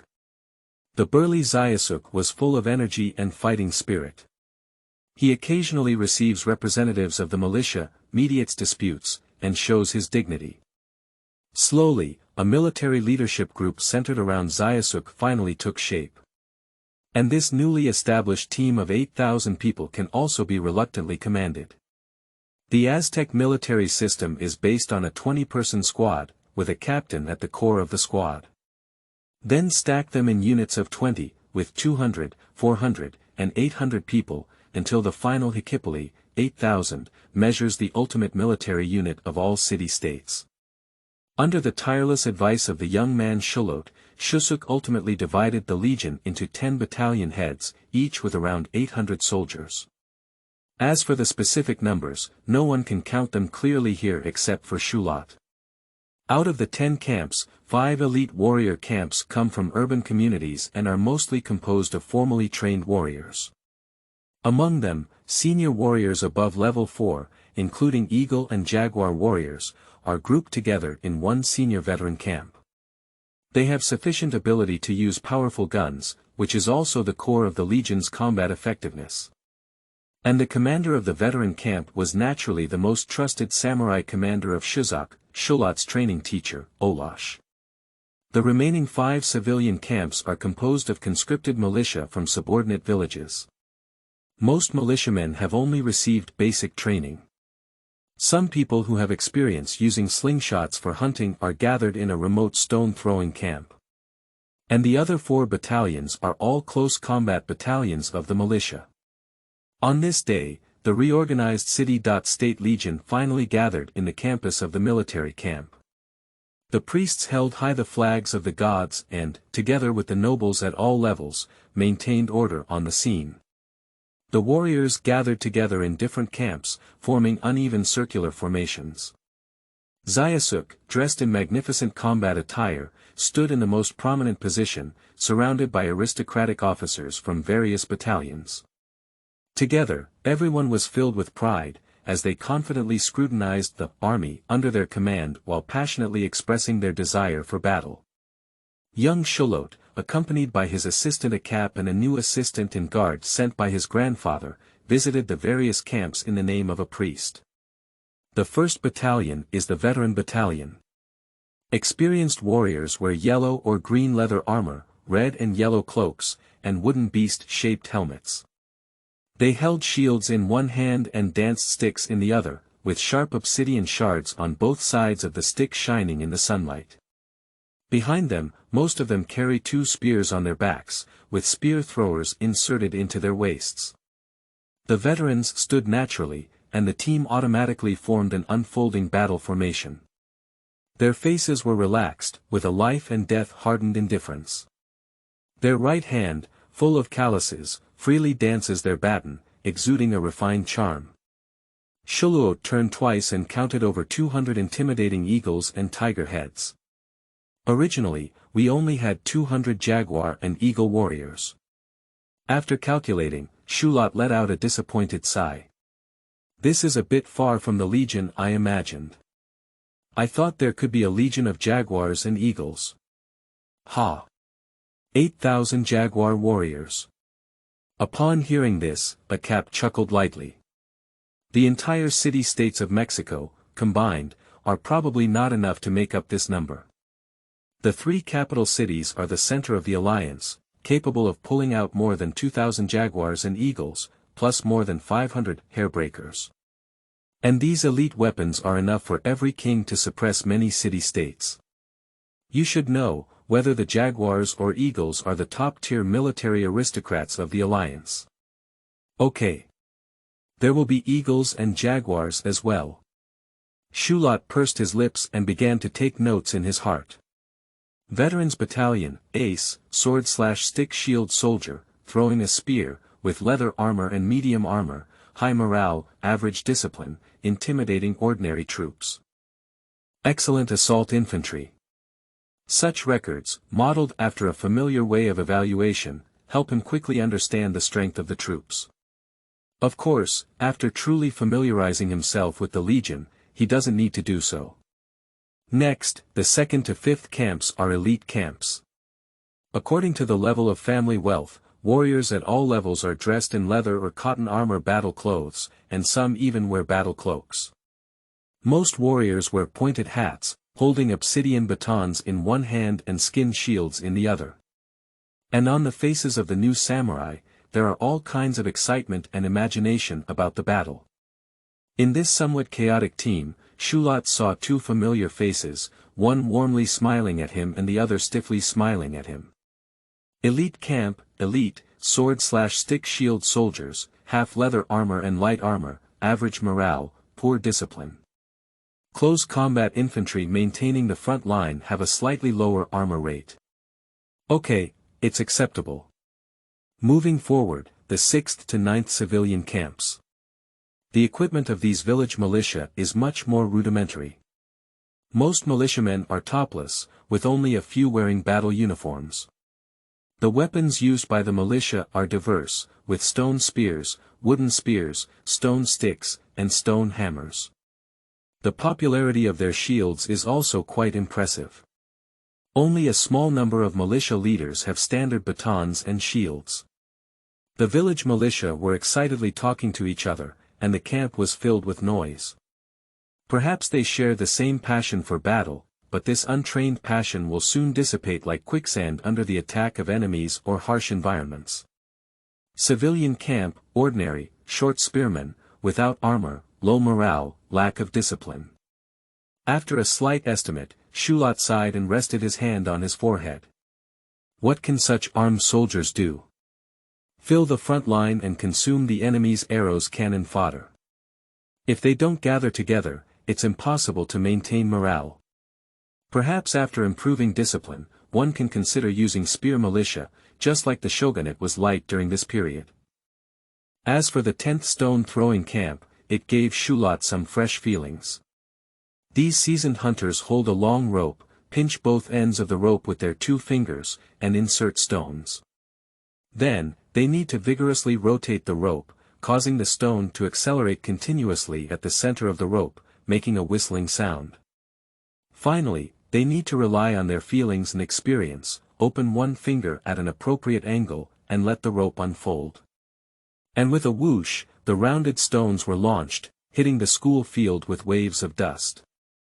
The precision of throwing stones may be touching, but the power of cluster firing is indeed considerable. This type of weapon is particularly suitable for dealing with unarmed or lightly armored opponents. Unfortunately, although this type of throwing equipment is simple, it doesn't take a year or 2 to really practice it well. In the militia, only 12 out of 10 hunters are capable of throwing stones. Stone-throwing battalion, ordinary, stone-throwing soldiers, unarmored in cloth, low morale, and lack of discipline. It is a long-range strike unit that requires terrain support to combat enemy morale. Xiao Luote shook his head and said that he could only accept the only long-range troops. As for the simple single bow of some hunters, Shulot tried to shoot a few wooden arrows and expressed despair about the range and power. Why are our archers so weak? After much contemplation, Shulot asked in confusion. Bows and arrows are inherently weak. Only weak tribal people use these powerless weapons. Akap naturally said. However, he soon remembered another tribe that was good at shooting. Well, that's not exactly true. The Traskera people are good at hunting and worship the god of hunting. They have a single bow that is close to 1 person high. With a copper arrow, they can shoot through a layer of strong cotton wool armor within 50 steps. Our warrior who is good at fighting has been attacked by the despicable Traskera people many times. Oh. 50 steps to break through cotton armor sounds great. We can also build archers like this. In certain terrains, powerful long-range troops can be very important. Haha. Long-range sneak attacks, where are the samurai's actions? How can we capture prisoners by shooting enemies like this? Without prisoners, there is no promotion. So, the Musican warriors prefer close combat with bravery and do not like to use inferior bows and arrows. Speaking of these traditional understandings, Akap chuckled without hesitation. Of course, another reason is that ordinary craftsmen do not have the skills to make bows. The wood for making bows needs to be prepared for a long time, and bowing skills also need to be practiced for a long time. Some senior warriors will have a decorative bow in their home, and they can also shoot, but it is far from enough to form troops.